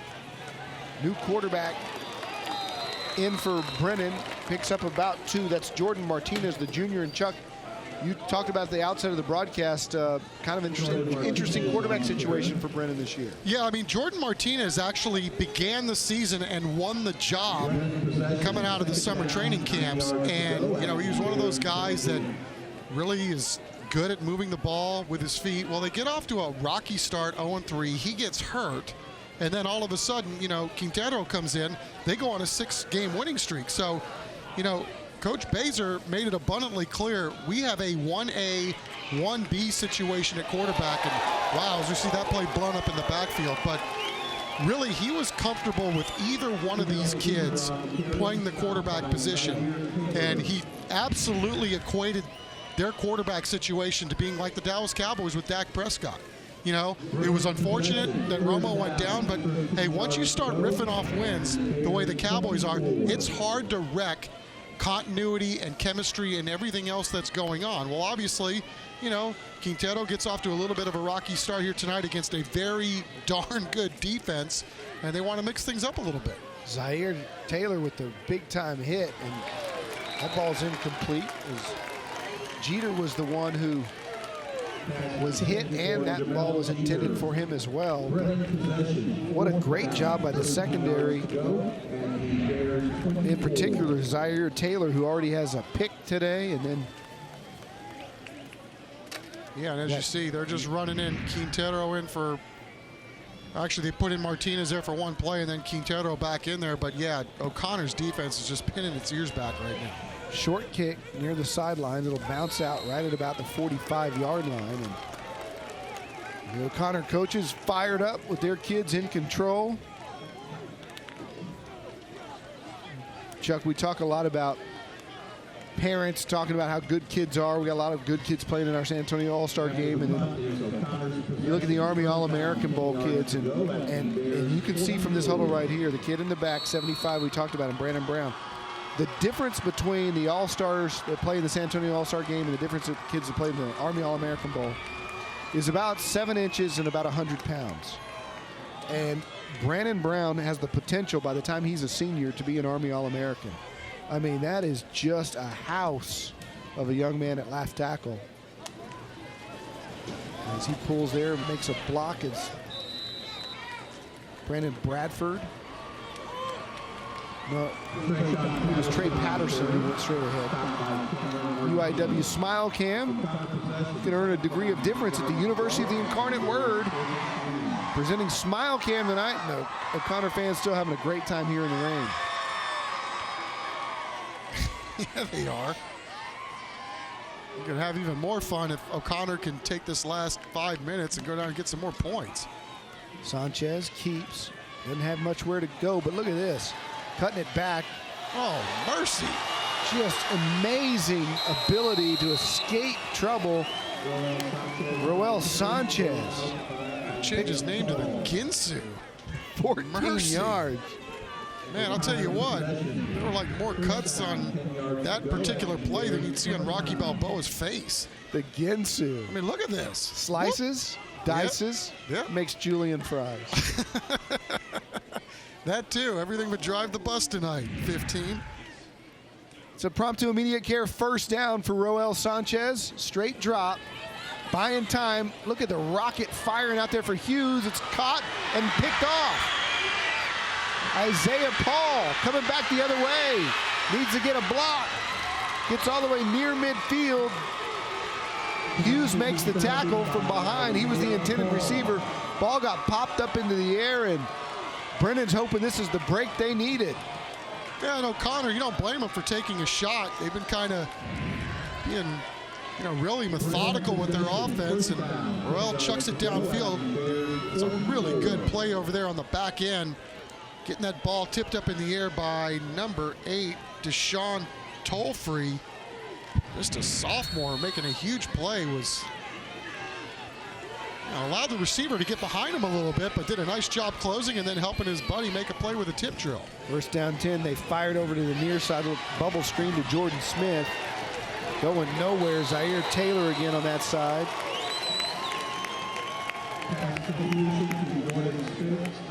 Joined by a few of his Panther teammates. Just so disciplined on that side of the football, or the O'Connor Panthers. I mean, they've got elite level athletes, and they're just playing with all kinds of confidence right now. I mean, you can see it. This is the 28 6A district title on the line, and they're just destroying everything right now.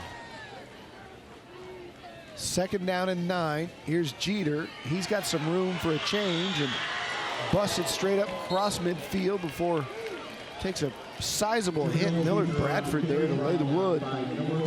Millard Bradford already has a pick tonight. Yeah, laying the wood, but I'll tell you what, Jeter held his own on the back end of this lick as well. Look at the size and the power of this kid. He got squared up. Five doing a nice job getting him on the ground, and they're going to have a couple of words talking about it afterwards. 5-on-5. Good, intense football right there. 3rd and 2. Big play for the Bears. Want to keep this drive alive. It's a toss sweep. And bouncing off tackles all the way down. Aaron Dansey finally made the tackle, but Jamal Jeter with a nice big run, maybe his best of the night. Yeah, somebody's fired him up now because, look, he wasn't even looking to avoid contact. Get off me. Fly on the windshield. You're trucking guys downfield when he gets to the 3rd level. It's a prompt to immediate care first down. The Brennan Bears are moving it. Down 31-0. Ball's on the turf. Who's got it? Still loose. And it's O'Connor. The Panthers come up with it. Steven Chotto, the senior linebacker, comes up with the loose football, and just when Brennan has something going right, they turn it over. Yeah, bad exchange at the snap. Ball's kicked around like a rugby scrum, and we talked about how difficult it would be to find the ears on a wet night and a wet track and a wet ball. Steven Chotto having no problems getting his hands on the loose ball and squashing Brennan's best drive of the night. That means Roel Sanchez and his crew will be back on the field. 1st and 10 on their own 32, up 31-0. 2:50 to play in the first half as he hands to Brandon Bradford for about 2. A lot of rain coming down. Yeah, now the wind has picked up as well. I mean, it had basically subsided since the teams were able to break from the locker room after the delay, but it has kicked up again, and right now it is right into the faces of the O'Connor offense. Second down, 7 yards to go at the Panthers 35. I think for the Panthers, the biggest key here is just trying to run the rest of this clock and get to halftime. The keeper by Sanchez. Look at him still find room, fight forward. Kid's not only got escapability, he's got strength. Keep going. The pile gets pushed forward, and right in the middle of it is big Brandon Brown. When you're 6'5", 300, you can push everybody, and I think he pushed his quarterback and about 4 Brendan Bears. I'll tell you what, you just see the toughness of Roel Sanchez too, and why Coach Molesky likes him. Molesky told me a few weeks ago, I like him because he's short like me, but his demeanor is just something else. I mean, just so even keeled, and really has a good feel for what's going on with this football team. Flag flies on the far sideline as Trey Patterson took a sweep. Trayshawn Patterson on the carry. Cavante White made the tackles. We'll go down to the sidelines and find out more about this weather. Mike, we're going to see that yellow light go off anymore, or are we good? I don't think so. I think we're good. Just looking at Doppler radar right now, and basically the rain is just a light mist right now, and the radar is indicating just more of the same heading our way. So I'm not expecting anything stronger than what you're seeing out there right now. And as we go through the rest of the evening, should quiet down. It is cooler. Of course, the grounds are wet. The field probably picked up about 1/10 to maybe 1/1500ths of an inch of rain all total. So not a lot, but enough to keep the field soggy for the rest of the game. 11 yards to go. Glad to know that Mike Hernandez is so prepared. He's got Doppler radar in his back pocket. You and I pull out our cell phones and go to Twitter and play some free text. cell. Yeah, Mike goes to the back pocket for Doppler. 1st and 11, little pressure. Tapia has nowhere to go and takes a knee.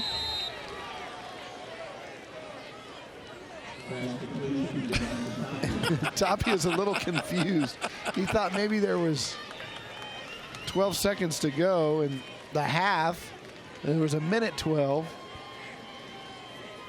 Yeah, that's one of those for sure you want to live to fight another day. I mean, you get the screen pass, you turn around, and there's a Brennan Bear to your left, a Brennan Bear to your right, and a Brennan Bear right in front of you. That's why Johnny Tapia is our scholar athlete, ladies and gentlemen. He jumped up and looked like, what was that? Yeah, we talked about this young man. I don't know that we've raved enough about his skills on the baseball field. Not tonight anyway, but Just Trust me, one of the best in town all the way around. Sign this week with UTSA? Did I read that? Well, he committed a long time ago. I don't know if he actually inked, as we see Raul Sanchez get taken down there. But, yeah, I mean, you work your way into a program like O'Connor and how much, the storied program that they've had over there, and he's able to get on the field as a freshman playing the outfield. And, of course, now he's their shortstop. But, I mean, there's just nothing this kid can't do on a baseball field. He can run, he can hit, he's got a great arm. He does it all. All right, so question number one from Mike Hernandez. How long are we going to take this halftime break? The coaches can talk it over, and they can decide how long they want halftime to be. So let's go down to Mike Hernandez, who's got David Molesky nearby. Mike? Well, I'm waiting for David Molesky. Coach Molesky's right here. He's just got in a conversation. But, yeah, that's the million-dollar question right now because all the bands have gone home. They're going through that conversation right now. Let's listen in. So what they're doing right now is asking the Brennan coach what he feels, how long they'd like to do the halftime. Okay, good day. 12 minutes. 12 minutes. They're going to be a 12-minute halftime break. Coach, what do you think of the first half? Well, it's obviously really good for us. And, but there's 48 minutes, and a team like this is explosive as they are. I got a long time before I can relax. So just a quick radar update. Looks like the rain is virtually stopped. Sweet. We're done. Good. I like to hear that, especially the lightning. All right. You take care. Thank you. Good luck in second half. All right, so 12-minute delay, and it looks like they're going to be back on the field. So don't go away. Back to you guys. All right, thanks, Mike. The bands have gone home. We'll come back with O'Connor leading 31-0. We'll have a 12-minute halftime, and then we'll get right back at it on Thursday Night Lights.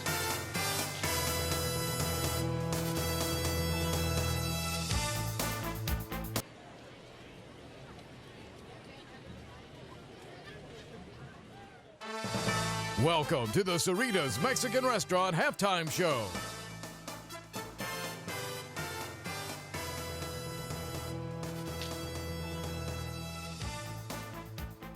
We're at Ferris Stadium on San Antonio's north side, where the O'Connor Panthers have a 31-0 halftime lead over the Brennan Bears. Right now, as always, it's time for our Vulcan Materials Company Scholar Athletes of the Week.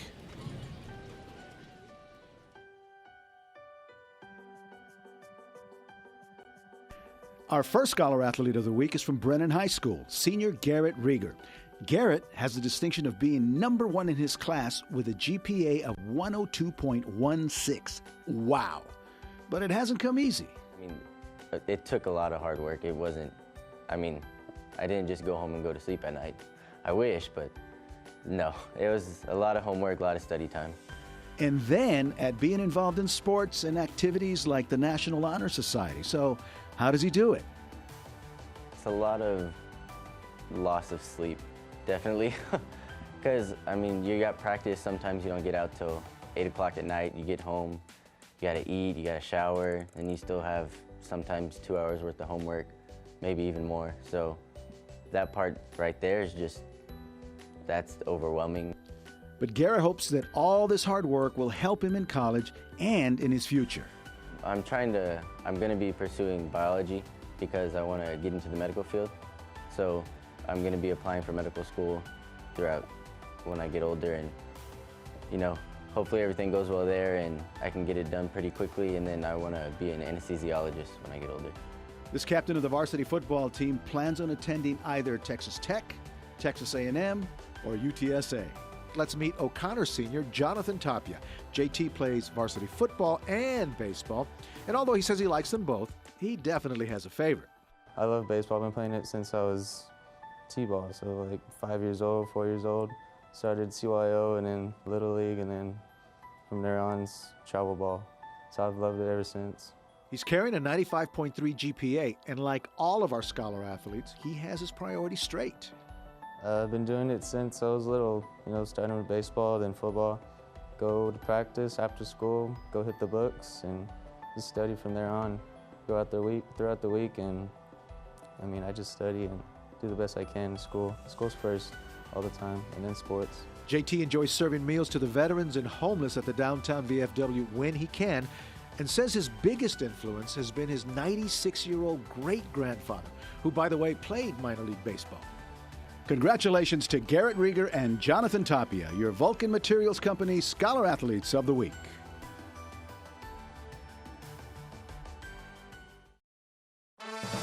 Welcome to the Cerritos Mexican Restaurant Halftime Show.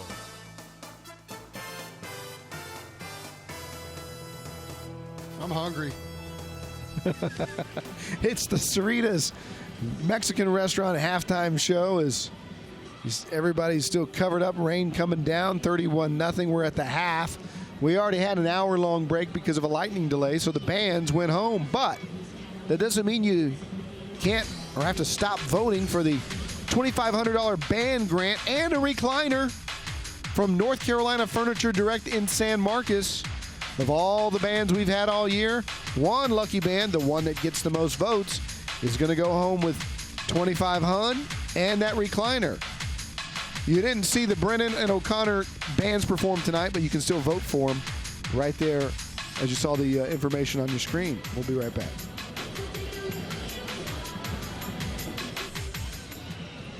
Welcome back. Ferris Stadium, 31-0. O'Connor over Brennan as we take a look at our first half highlights.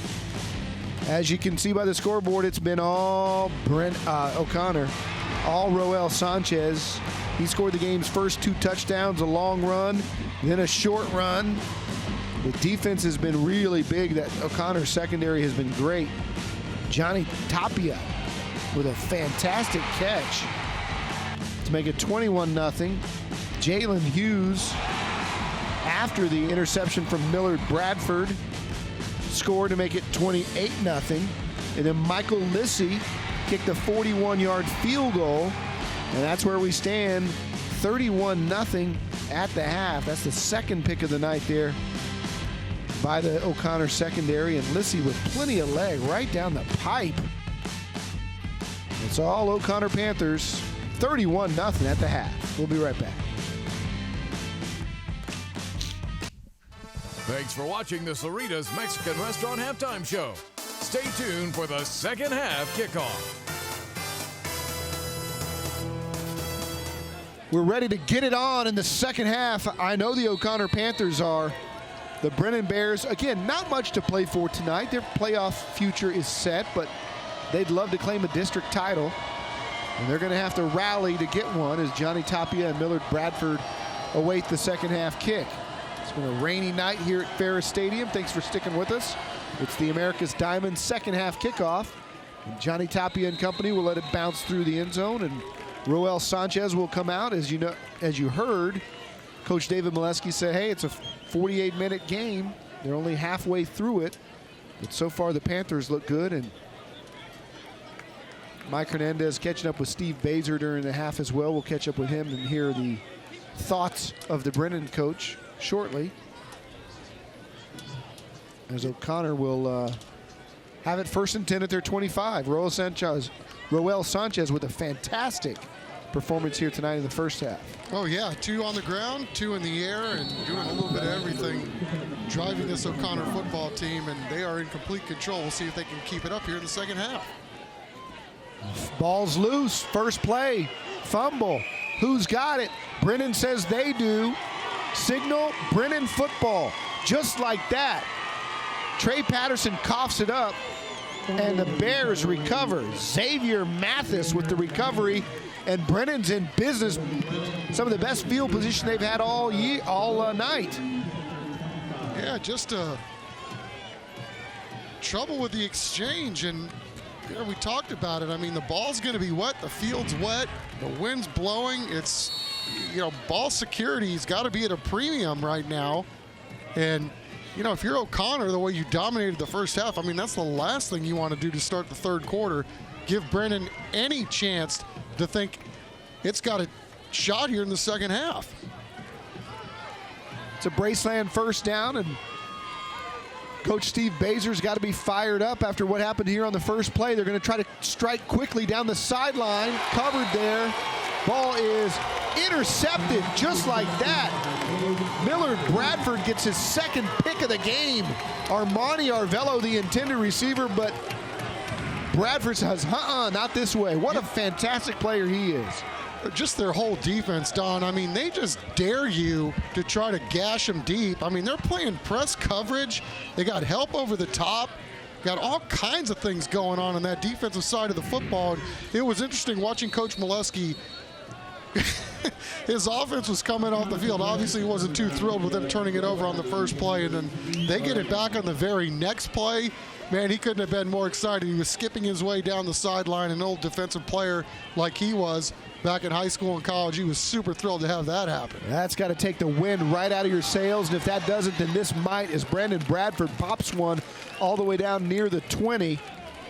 Ja'Cory Lewis on the tackle, but that's got to take the wind out of their sails after a big turnover and an opportunity lost as we go down to Mike Hernandez. Mike?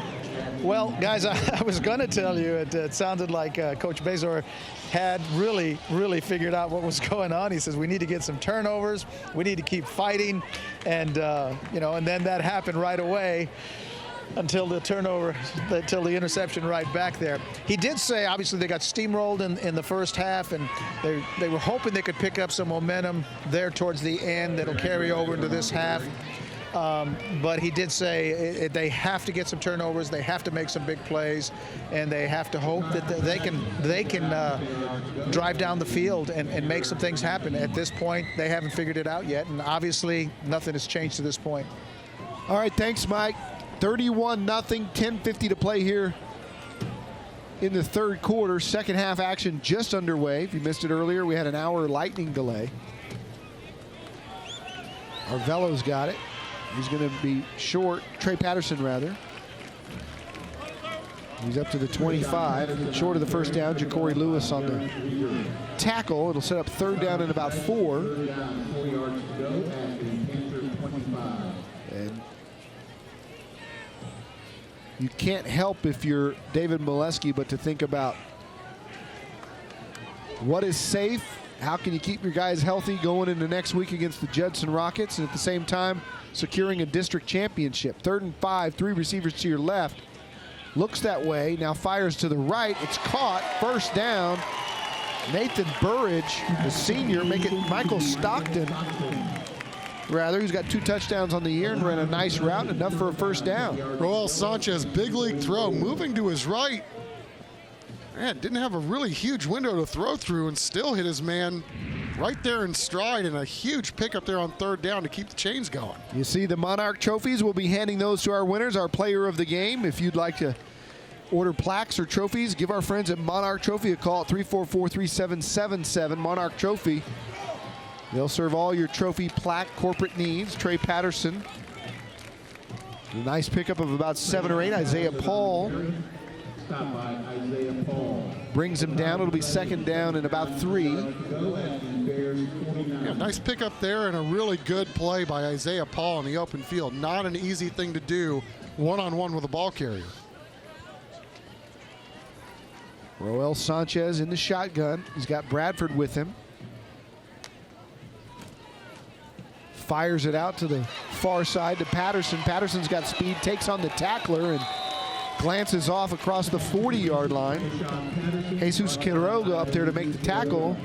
In big contact, but not before Patterson has a nice gain and moves the sticks. Yeah, and a play like that doesn't happen unless you get some help from your receivers on the outside, and Tapia doing a really nice job coming up and helping to spring that. Got a substitution. Fullback coming in for O'Connor is Sean Jasso. He sets a block for Bradford, who dances back to this side and make that Patterson down right at the 40.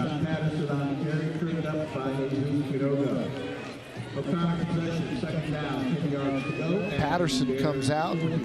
Bradford goes back in. White and Quiroga combining to stop that play for next to nothing.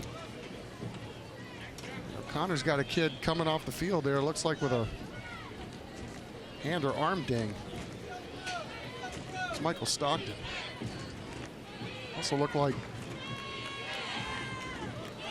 Sean Hasso was also dinged on the play. Second down. Here's Bradford. Lunges for about 4. Nice way to finish the run. Didn't have much going for him, but he found a little crease and dove forward, 3-yard gain. I'm sorry, Don, I didn't mean to cut you off. I'm sure it won't be the last time. But O'Connor doing a really nice job. Again, the breeze has really picked up. They're going right into the teeth of this wind, and they only threw it on that 3rd and 5. And that, I think, was what made that throw even more remarkable by Roel Sanchez. Not an easy thing to do, but they're chipping away here on the ground.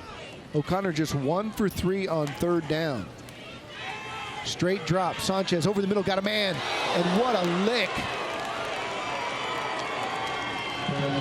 Lakeith Edmond was the intended receiver, and he comes up smarting a little bit as he was drilled by Ja'Cory Lewis. No targeting flag or anything thrown like that, but he'll stay down and they'll attend to him. We'll take a break while they check on Edmond. O'Connor leading 31-0.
We do have a TV timeout at the same time. TV timeout.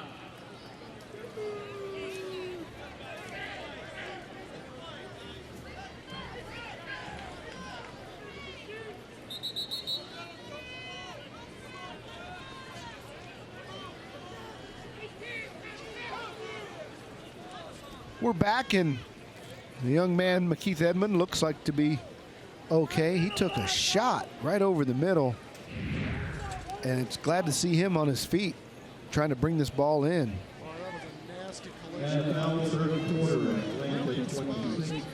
Going for that football.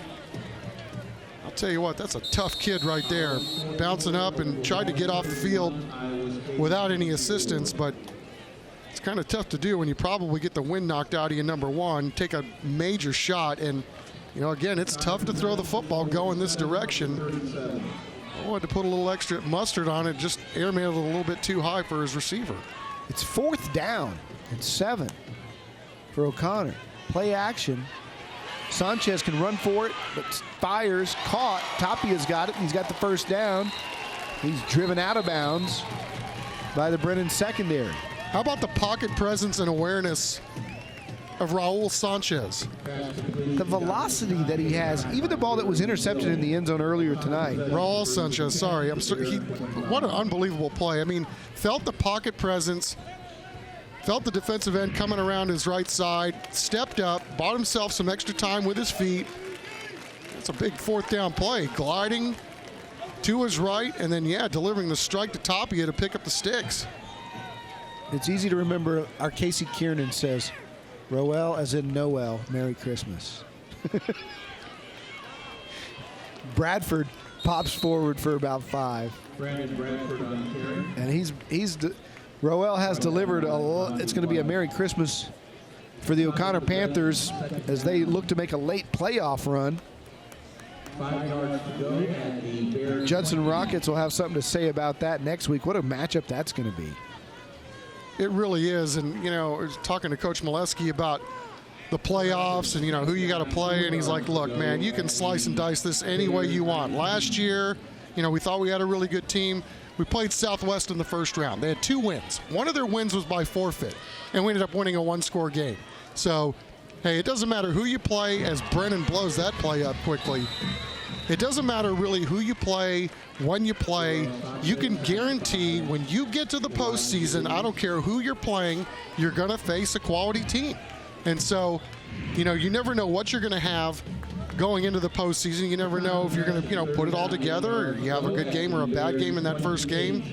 But, some of the teams he talked about, they had a nice run in 2012, and he said, if you would have asked me that year, mid-season, if we would have had one of those teams that could make a deep run like they did, going all the way to state, he would have said at mid-season, there's no way.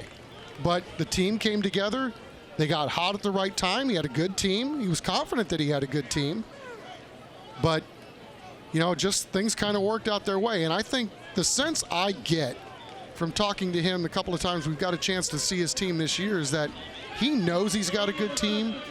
They know they have a good team.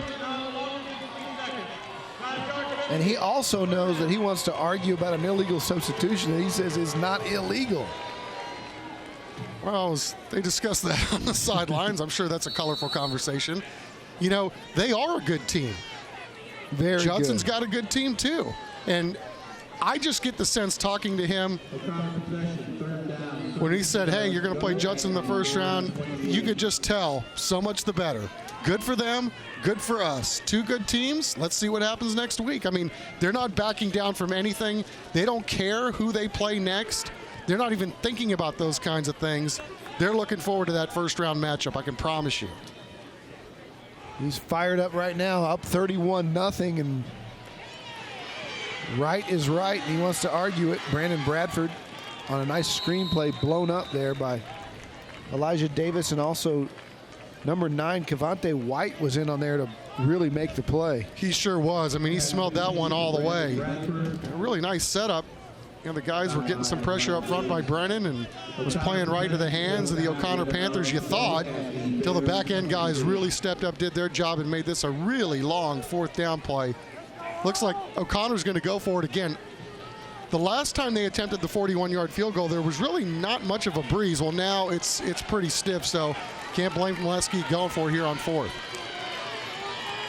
Might as well work on some things. Sanchez scrambling. Sets. Now fires. Got a man wide open. Caught.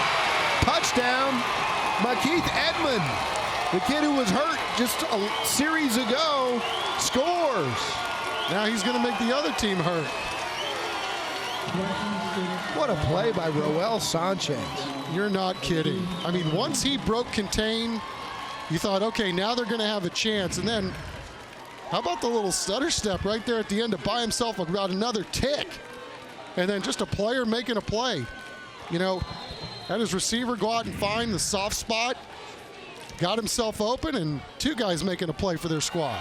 Extra point is up and good. It's all O'Connor, 38-0 with 4:20 to go here in the 3rd quarter.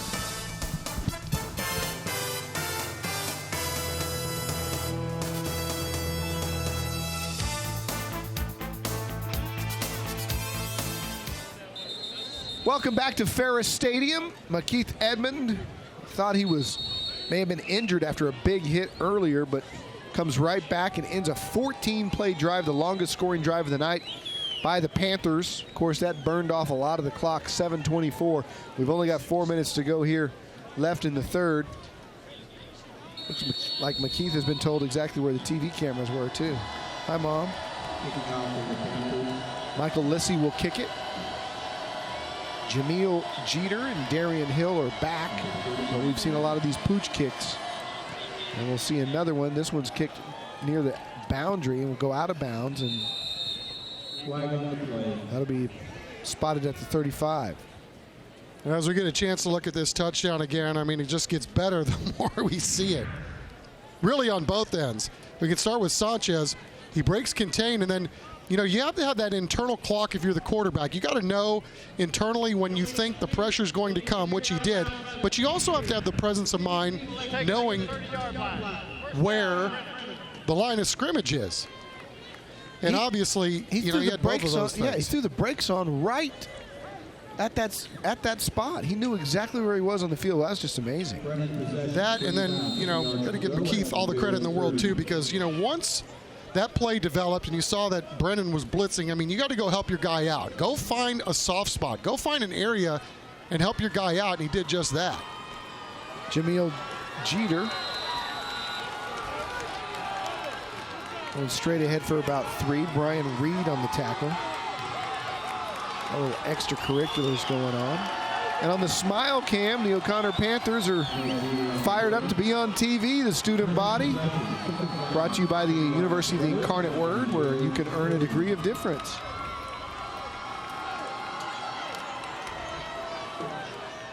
Roel Sanchez, by the way, 12 of 16 for 196 and 3 touchdowns. He's also run for nearly 100 yards. Ball thrown to the outside. That's complete. Big, nice gain. Alexander Wise, Zaire Taylor, and Aaron Dadsey both there to make the play, but nice gain for the Bears. Yeah, Quintero doing a nice job rolling to his left, delivering a strike out there in the flat. And now Brennan, you know, we talk about this game and things really haven't gone their way, but, you know, still a lot to play for. You're trying to get better against a really good team and hopefully get some momentum going into next week. Hand up, right up the middle to Armani Arvello, and he has nowhere to go. Blake Noah right there clogging it up. Can't say enough about that young man. No, he's had a whale of a ball game. There's another big body and another one of those kids they speak very highly of. And you can talk about the student athlete and, you know, the kind of kid that he is on the football field, but, man, they rave about this guy as a young man, too, and the quality person that he is. And you can tell just by looking at his helmet what kind of football player he is. Got a nose for the nasty. He's a next level player. Seems like O'Connor has won at just about all positions. And that screen pass is just dropped. Javon Grimes had a shot at it, but it bounced off his hands and face mask. It's just been that kind of night for the Brennan Bears. Even after the very first play of the second half, they recovered a fumble. They gave it back in one play, and it's just been kind of a feeling of being snake bit tonight from the very get-go. Yeah, a little bit. And that was a really nice play by Quintero right there, too. You know, you got a blitzer right in your face. You throw right into the teeth of the blitz. It's the right read. Just have a hard time making the connection. But, you know, this is a team that's going to be dangerous, I can promise you, in the playoffs when they start next week, too. 3rd down and 10. Quintero straight drop, and he's sacked. Austin Wynn blowing it up from the inside out. You know, we talk about their defensive front here at O'Connor as good as any in the city, and Austin Wynn beating his man right around the edge, just a flat-out speed rush, and young man's happy to greet the quarterback on the back end and take him down for a loss. First team all-district performer a year ago, Austin Wynn. To Corey Lewis, will punt it to Jonathan Tapia. Tapia fair catches it, has a little bit of a flyby. I'll tell you what, Jonathan Tapia has probably seen some knuckleballs in his day on the baseball field. Not many on the football field, but he did a nice job catching that one. That is not easy to catch that football. 38-0, all O'Connor at Ferris. Closed captioning of tonight's game is brought to you by Rodriguez Butcher Supply.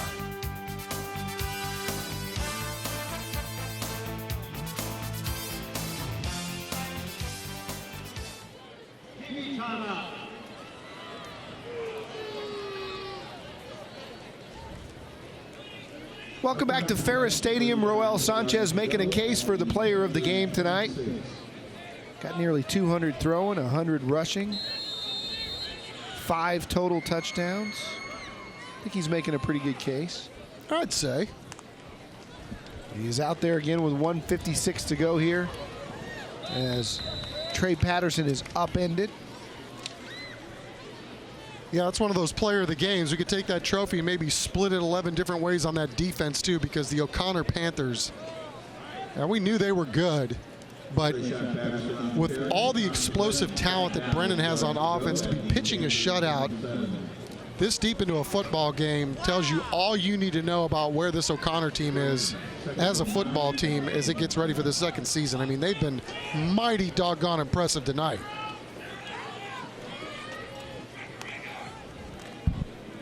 Bradford bouncing off, still churns for about 5. Elijah Davis, the senior. And Chuck, if you talk about a team that has a position to go deep in the playoffs, you have to have explosive athletes, and they do have that in Tapia and in Sanchez and in Bradford. And then you look at what they have talent-wise on the corners. 2 and 5, Millard Bradford and Zaire Taylor have been terrific. And then interior, the nose guard, Blake Noah, one of the best players in town. Offensive line, you got Brandon Brown, one of the best players in town. They have a very good, if not all-city performer at each position group. As Bradford's pushed out of bounds, and that's why they will line up with anybody, Steele, Judson, whoever. And I'm not saying they'll go out next week and beat Judson, because they're one of the top and most talented teams we've seen over the last couple of years with all of their weapons. But O'Connor certainly has the athletes to match up with either Steele or Judson. Well, not only that, I mean, just with this O'Connor team, I mean, the thing I thought was very telling from Coach Molesky this week was he said they don't have to coach their kids on confidence. He said this is who they are. They know they can play ball. And so, you know, you can guarantee you're going to get a tussle from these guys no matter how this happens. And look at that. Another throw to the outside. Nathan Burridge with a reception. I mean, even when that play gets kind of disrupted off the snap, Sanchez and company still making some things happen. I mean, this is a confident group, and again, you know, it talks and it speaks to the quality of student athlete they have here. I mean, you know, they're not cocky. They're just confident, and there's a big, huge difference. I mean, they play with a little bit of a swagger because they know they can play. And because they probably know they have maybe the best uniforms in town. The uniforms will speak in the fourth quarter. It's 38-0. All O'Connor. We're back with the fourth quarter after this.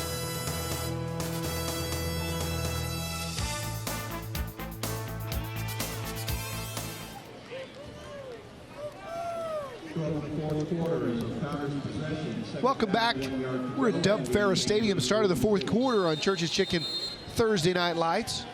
O'Connor's got it with 2nd and 1 as we begin the fourth quarter. They're up 38-0 as there's a handoff off tackle to Trey Patterson.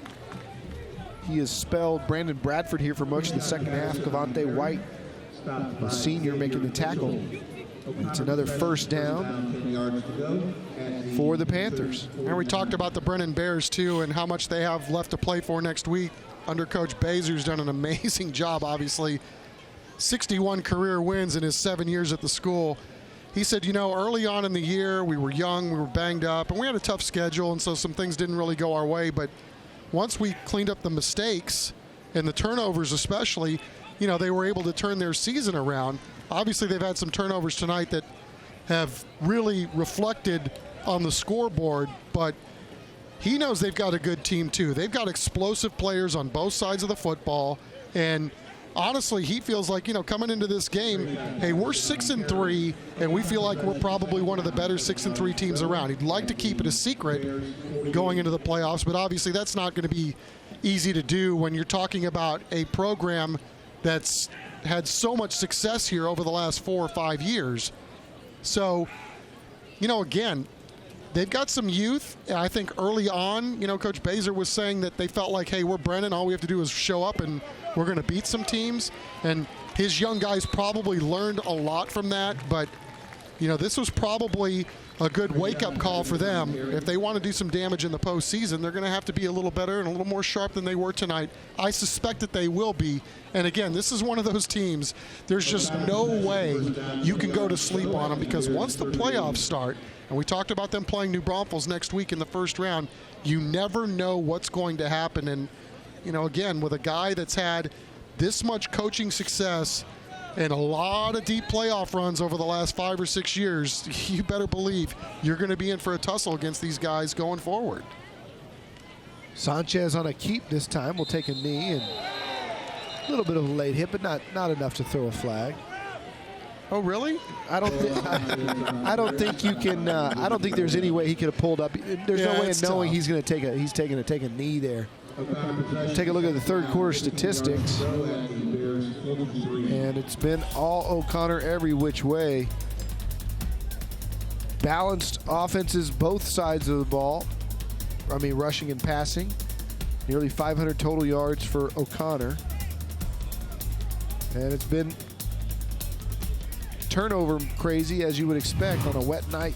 Yeah, turnovers and points on turnovers, obviously a huge part of the reason why O'Connor is really rolling in this football game. Trey Patterson straight ahead behind that big offensive line. And we've talked a little bit about Brandon Brown, but let's also talk about some of the other big fellas they got up front paving the way. Evan Simmons, the junior center, is a team captain. And you look at Logan Parr and Josh Castro and Hemi Rodriguez. Logan Parr is just a freshman, the right guard, number 71. He is a large freshman as well. And Brandon Brown, again, a sophomore. And both of these kids upwards of 280 to 300. Thrown out in the flat, that's incomplete, intended for Patterson. Now we'll see what O'Connor does. Fourth down. Tell you about our cheer challenge. San Antonio Sports All-Star Cheer Challenge, powered by CPS Energy.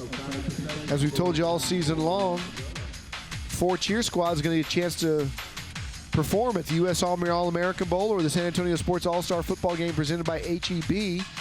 So you can just go on and vote at CW35.com for your cheer squad. And again, we'll see you at the Alamo Dome on January 7th. Sanchez going deep. Got a man. And it's just through the hands of McKeith Edmond, who was looking for his second touchdown of the night. He's mad at himself for not bringing that one in.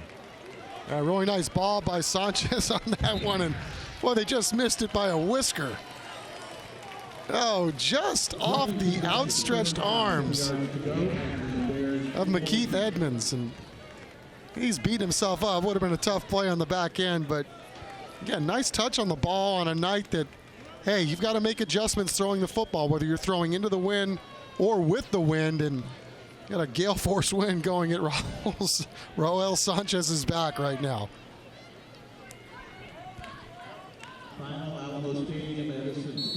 See David Molesky still coaching hard. 9 minutes to play. Pitching a shutout here at 38-0. Jordan Martinez back at quarterback now for Brennan. It's a prompt to immediate care first down for the Bears. Throws it out in the flat. And it's incomplete, intended for Armani Arvello. It's darn near close to being a lateral, which would have been the loss of the yardage. Coach Baser said he expected to see a lot of trick plays tonight and really, I'm sure, worked very hard this week prepping for this football game. He had nothing but glowing things to say about the O'Connor program, and really talked about being Sanchez having, a great year and being one of the best quarterbacks in the city in his opinion. He says when you've got O'Connor, you're in the same district, they're on the schedule, and these two teams, I should say, have been such bullies in this district for so long. I know it's got to feel good for Coach Molesky, who's about to win his 5th district title as head coach of the O'Connor program. And he got Coach Baser and the Brennan reign of terror running this district the last couple of years. And then, going all the way back to 4A, they were on a mighty big streak with their district title run. But again, it's kind of cool that the zone play in this district that, at the end of it, you got a championship level game going into the playoffs. It's pretty cool. And meaningful games tomorrow night as well. All 6 teams with something to play for on the final week of the season. These 2 tonight and the other 4 that will play for 2nd and 3rd place tomorrow night. You know what? We're here late in this football game. Brennan's still fighting, as you would expect, and that might be the catch of the year. Alexander Wise, the junior, that's a man-sized catch right there, 18. Got his hands on the football, had 3 O'Connor defenders right there to try to dislodge him from the ball, and it's a really nice throw as Jordan Martinez is getting some snaps here late in this football game. Yep, Martinez handing off to Javon Grimes, the sophomore fullback, as Baser has turned to his young guys. Corbin Green, the free safety there. And I think Baser has joined David Molesky in the shared goal of seeing how fast this clock can tick away. We talk about Jordan Martinez now getting the snaps at quarterback, and Don, he missed a month with injury, so you talk about, the rust factor and trying to work your way back in, and, I think Brennan's very fortunate. They are very deep at that quarterback position. Big time run right here. Javon Grimes, the sophomore, gonna score. Touchdown, Brennan, and the Bears avoid the shutout. Wait, there's a flag back on the 40. Let's see what it is.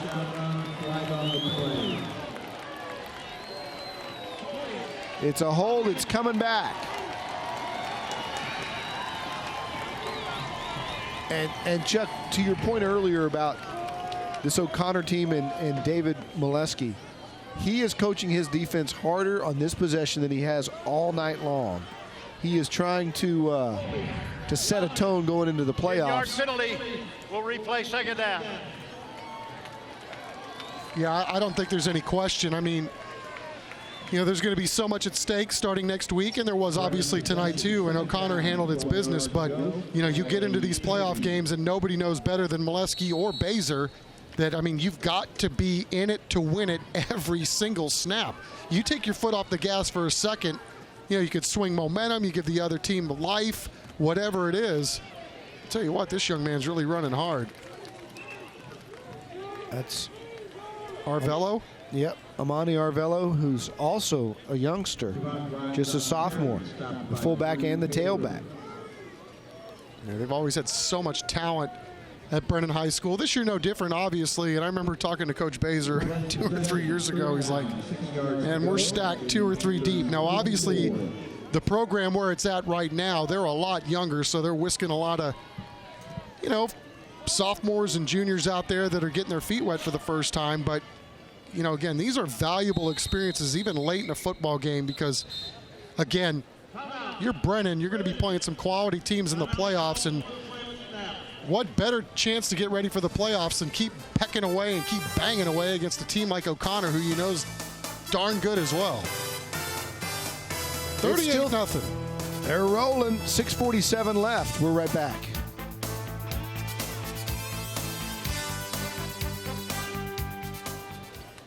Welcome back to Ferris Stadium. It's 38-0. O'Connor over Brennan with 6:47 left. Brennan Bears trying to avoid the shutout, and they'll pitch it out to Amani. And he's been in at running back, Amani Arvello, the sophomore. In there with the fullback, Javon Grimes, a sophomore as well.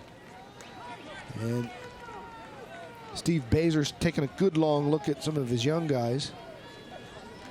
Yeah, he is, and we talked about Jeter and the presence they're going to have with him in the postseason. They've been really good as O'Connor stones another play at the line of scrimmage. They've been really good, Don, limiting his carries. He's done a lot of damage with limited touches, and going into the postseason, they're going to ride him a little harder. He's definitely the hoss of that football team. Because his presence on the field, too, they're able to spread the ball a little bit more. But, you can expect that Jeter is going to be more of a factor for Brennan as they get into the playoffs next year because he's just so dependable. Not only a big kid, speedy, athletic, but, a lot of game experience, too, and just a junior. Yeah, big, thick, strong, and fast as the O'Connor second-team defense is in there making plays, and you can hear the student body rise up when they know they're on the UIW Smile Cam. University of the Incarnate Word presenting Smile Cam. UIW, where you can earn a degree of difference. Third down and about 12. As Baser will send the play in, and I don't know if they're going to try to run it or if they're going to take a delay and just kick it away. They're going to let this clock tick down. The play clock will expire, or he burns a timeout right before the play clock on the 39-yard line. Mike Hernandez talking to the O'Connor Panthers. We're coming right back with O'Connor in total control. Yeah, Mike working hard on the sideline as usual. Eating all the chicken.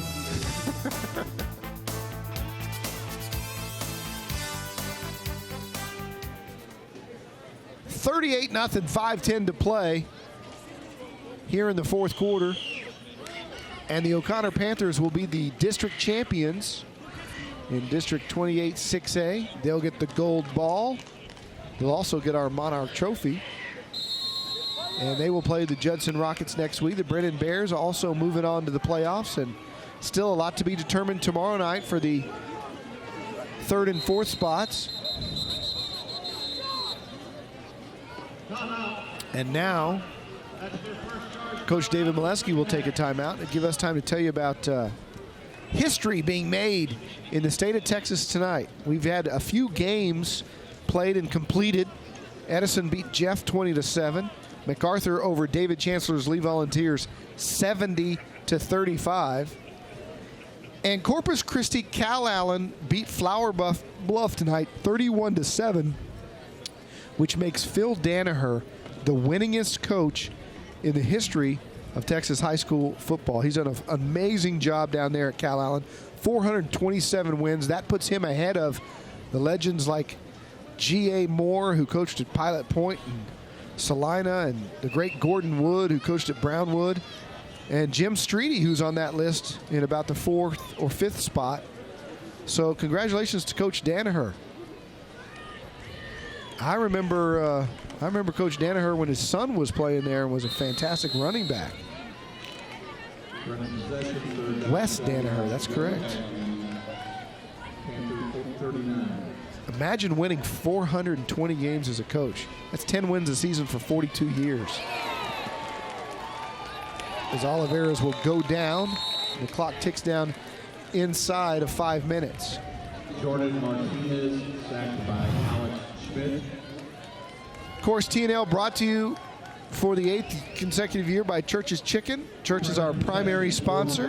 They also sponsor our Keys to the Game and others. Protection One Security Solutions, new to the program this year. Our thanks to the guys at Protection One.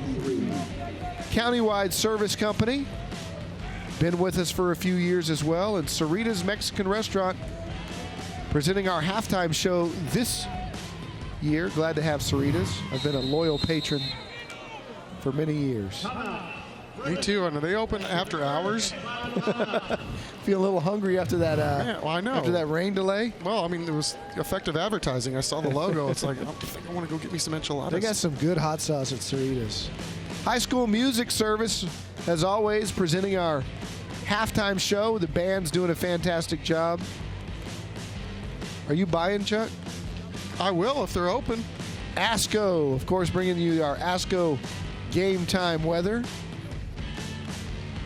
And the Vantage College Red Zone all year, brought to you by Vantage College in Austin, El Paso, and San Antonio. The $2,500 band grant, brought to you by North Carolina Furniture Direct in San Marcos. Glad to see them supporting the bands. And Vulcan Materials Company's been with it a long, long time, and they, of course, do our Scholar Athletes of the Week feature at halftime. Braceland new this year. Braceland first down all year. They've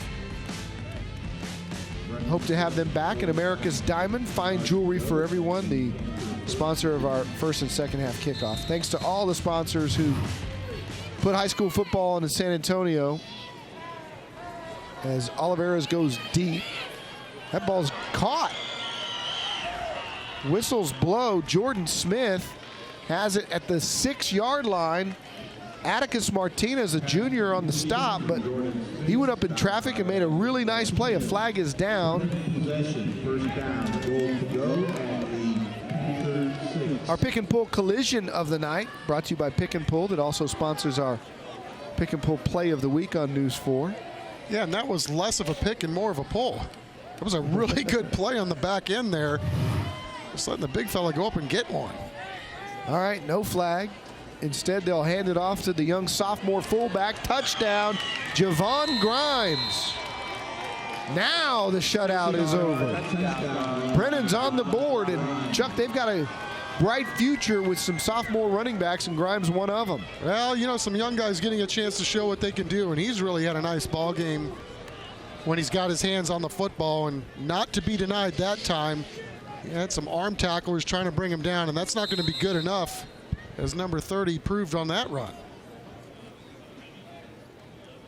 Juan Gutierrez on to kick the extra point, and it is good, and it's 38-7. Good to see the Brennan Bears on the board. We're coming right back on Church's Chicken Thursday Night Lights.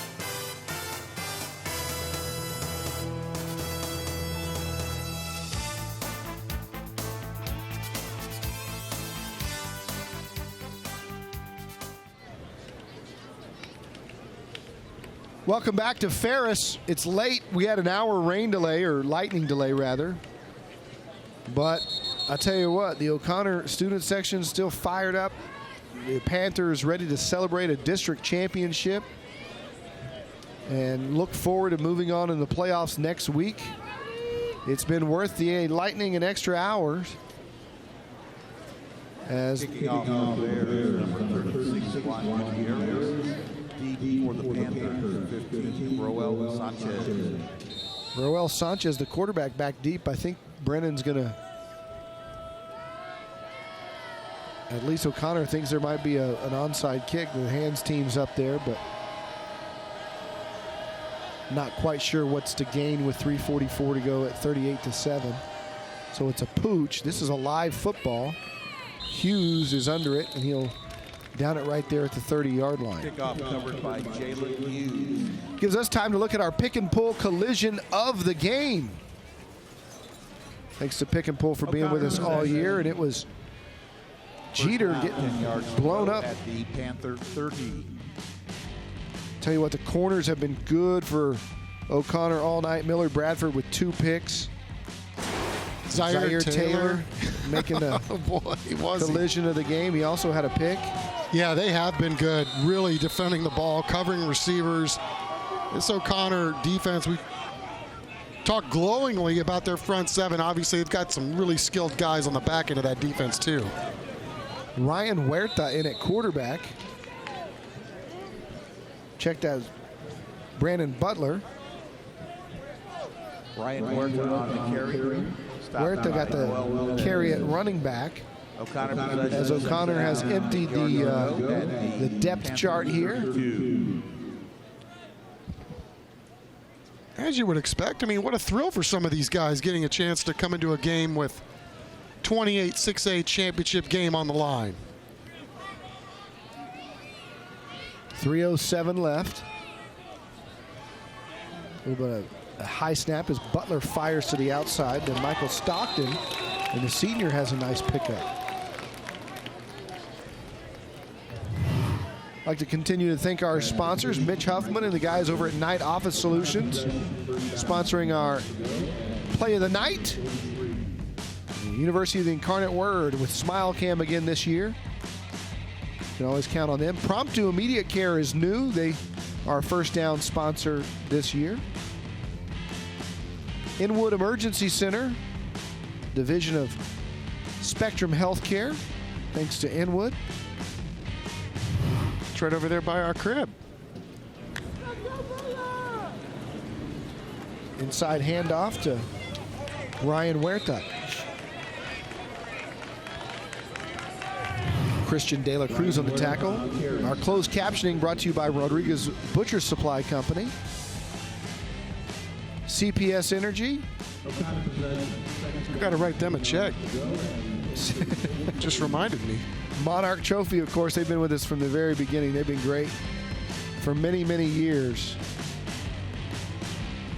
Charlie Drago, Kathy, his wife, doing a great job. I thank them again.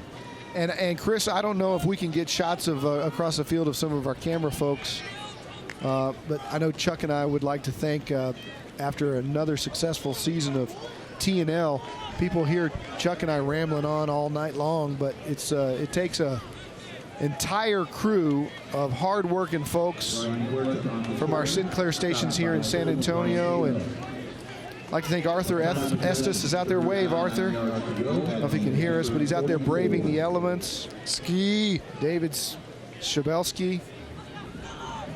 These guys are shooting each other right across the field. Yeah, I mean, Don, I know we rave every week. I mean, the quality of the broadcast, I know we feel like we're the two guys holding it back. Our guys do a really good job in the truck, on the field, pregame, postgame. Eric Armenta and company. That was Martha Ponce and Michael Robush running camera. They've been good to us all year. There's Eric. Mike Hernandez running interference. The guys you can't see are in the truck, our director, Jose Garza. Technical director, Brian Watts. The audio disseminator is David Lowe. Rick Zamora is our AP. Katia Valaba on graphics tonight. Patrick West on Chiron. Merrill Posey. Valerie Vaughn is operating the bug down there, that CW35 that you see. John Lunning. Our grips are Bobby Doyle and Eric Armenta. And the guys in the truck making it all work. Oscar Zamora, John Gonzalez, David Oliver, and Mike Guerrero. And that handheld camera, that's Bryce. And Chuck, I know that you feel the same way that I do, is that we can't do this at all if not for our producer, Chris Kotvis. Man, he works so hard on this show. It's amazing. And everything, I mean, we wouldn't even know half of the stuff that we're doing if he wasn't talking in our ear. And Chris works, I would guess, just minimum of 80-hour weeks. And compared to what he normally does, his normal job duties at the TV station, to work with these coaches and coming up with the two deeps and the graphics and building all these video opens. Standing O for Chris Kotvis. Well, it's that, and you can tell. I mean, the people that we have, they love high school football. They love being able to bring this to people in their homes for 11 weeks a year. It's been really a lot of fun, and we've really enjoyed the heck out of it for sure again. Up here in the booth, Mark Kusenberger doing our stats this year, done a fantastic job, and Derek Machin, our spotter. And so when we misidentify a player, it's the intern's fault. Yeah, that's right. Just kidding, Derek. Great job. Scott Briscoe makes our opens every week. Does a great job, a phenomenal job with that. I mean, the creativity that we have rolling around our shop it's stunning. And you're right, man. You're taking average guys like us and making it look good every week, guys. This is a locally produced show, and Jeff Watts and Brian Watts of Watts Productions help us with the truck. As you can see, Coach Molesky's just got pneumonia. Yeah, you got to be happy. I mean, it's been almost a decade since O'Connor won a district championship, so good for them. I mean, it's been their year. They've dominated this conference start to finish, and good for Coach Molesky and his crew. And we have a ridiculous late hit personal foul on what should have been the last play of the game. I think you're saying that because you have to make a potty run. No, it was unnecessary. You don't do that on the last play of the game. I think they're going to decline it and just. Foul. Defense, 15-yard penalty, automatic first down. Yeah, that clock would have ticked off without that, and it's unnecessary. But congratulations to David Molesky, and congratulations to all the crew members that we mentioned. T&L, we love doing it. Church's Chicken for sponsoring it. And we're looking forward to the playoffs. We won't be calling the playoffs, but we're looking forward to a new season next year. Nothing better than high school football, especially in the state of Texas. And every one of these crew members feels that way and believes that way, and that's why they put so much hard work. If you knew what it took to put these games on, these guys get here early in the morning, work all day running cable, setting up cameras, and working in that truck. The line to gain was not achieved on fourth down. The ball would go over to Brennan. will penalize Brennan 15 yards from that spot. First down, Brennan. So we'll have one more snap, and Brennan will move on to the postseason as well. But again, our thanks to Dean Radla, who made this all happen. He's the executive producer and our general manager at Fox 29 and News 4. And this was Dean's baby from the beginning to televise live high school football. And as you can imagine, it takes all those sponsorships to make it feasible to do. So we thank all of our sponsors. And it's not a cheap proposition to televise high school football, but Dean and our sales staff and all those people that work at Fox 29 News 4 and the CW35 all helping serve the community, really. Not just the football, but the bands and the spirit groups and all these schools.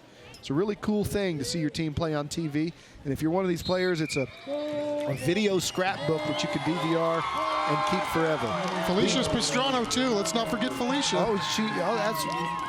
Can't forget Felicia. She provides the T&L shirts, for one. And God knows. And the free chicken. Yeah, that's right. Well, we need help, and she gets us some shirts that don't need to be pressed every week. She knows us. Yeah, can't forget Felicia. The O'Connor Panthers are District 28 6A champions with a convincing 38-7 win over the Brennan Bears. When we come back, we'll hand out our Monarch trophies, but first it's time for our Night Office Solutions play of the night, and it was the first score of the game. Roel Sanchez getting out of traffic, picking his way, turning on the speed, and then the effort and determination to find that cone, hit the pylon, touchdown O'Connor, and that was basically all she wrote early. All O'Connor. We're back with the postgame show. We'll hand out the Monarch trophy, and more importantly for O'Connor, the district championship trophy when we come back.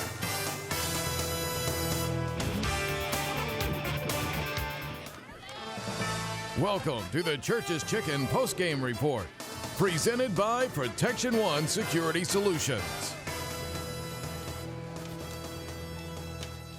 The man in the middle of the fun has straightened his hairpiece. He's dried it out. Mike Hernandez on the field with the district champs. I am, guys. I'm on the field with your 28-6A district champions, the O'Connor Panthers. Great game, dominating on offense and on defense. Going to start out with the MVP of tonight's game, and there was a lot of guys that were just stellar. As a matter of fact, give yourselves a hand. All of y'all did great. But your most valuable player for tonight is actually responsible for 5 touchdowns, 3 touchdown passes, 2 touchdown runs total. Again, 211 yards passing, 94 yards rushing, so over 300 yards in total offense. Your quarterback, Roel Sanchez.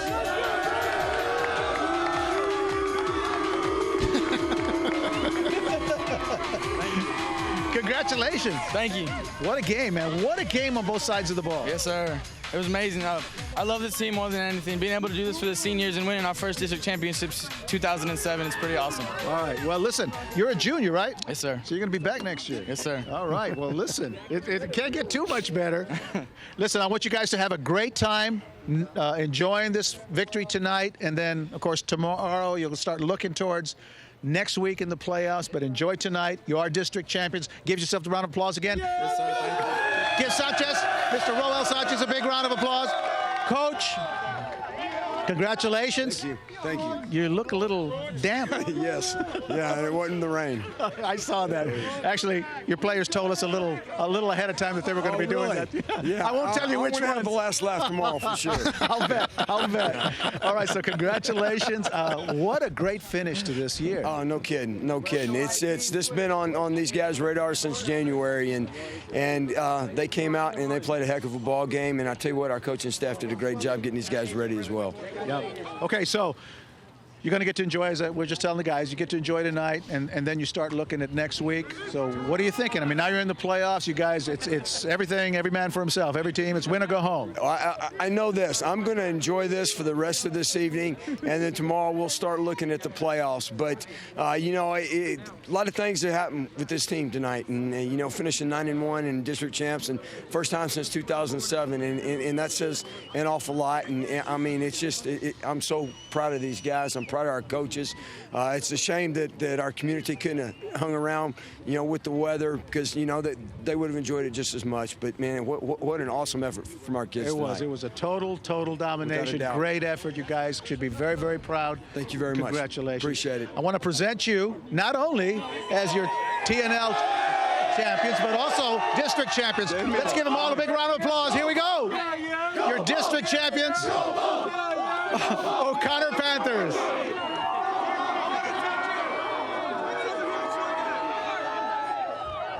The Panthers are fired up. They're district champs, and they're going to take on Judson next week. We're going to wrap it up when we come back here to Ferris.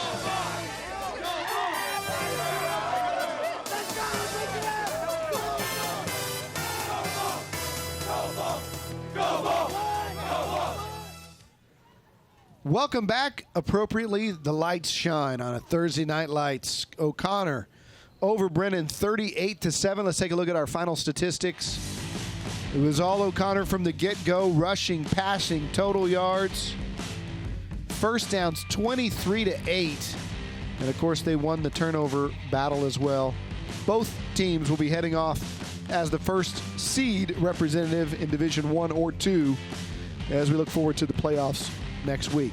Mentioned everybody on the crew. This is it for our 10-week regular season.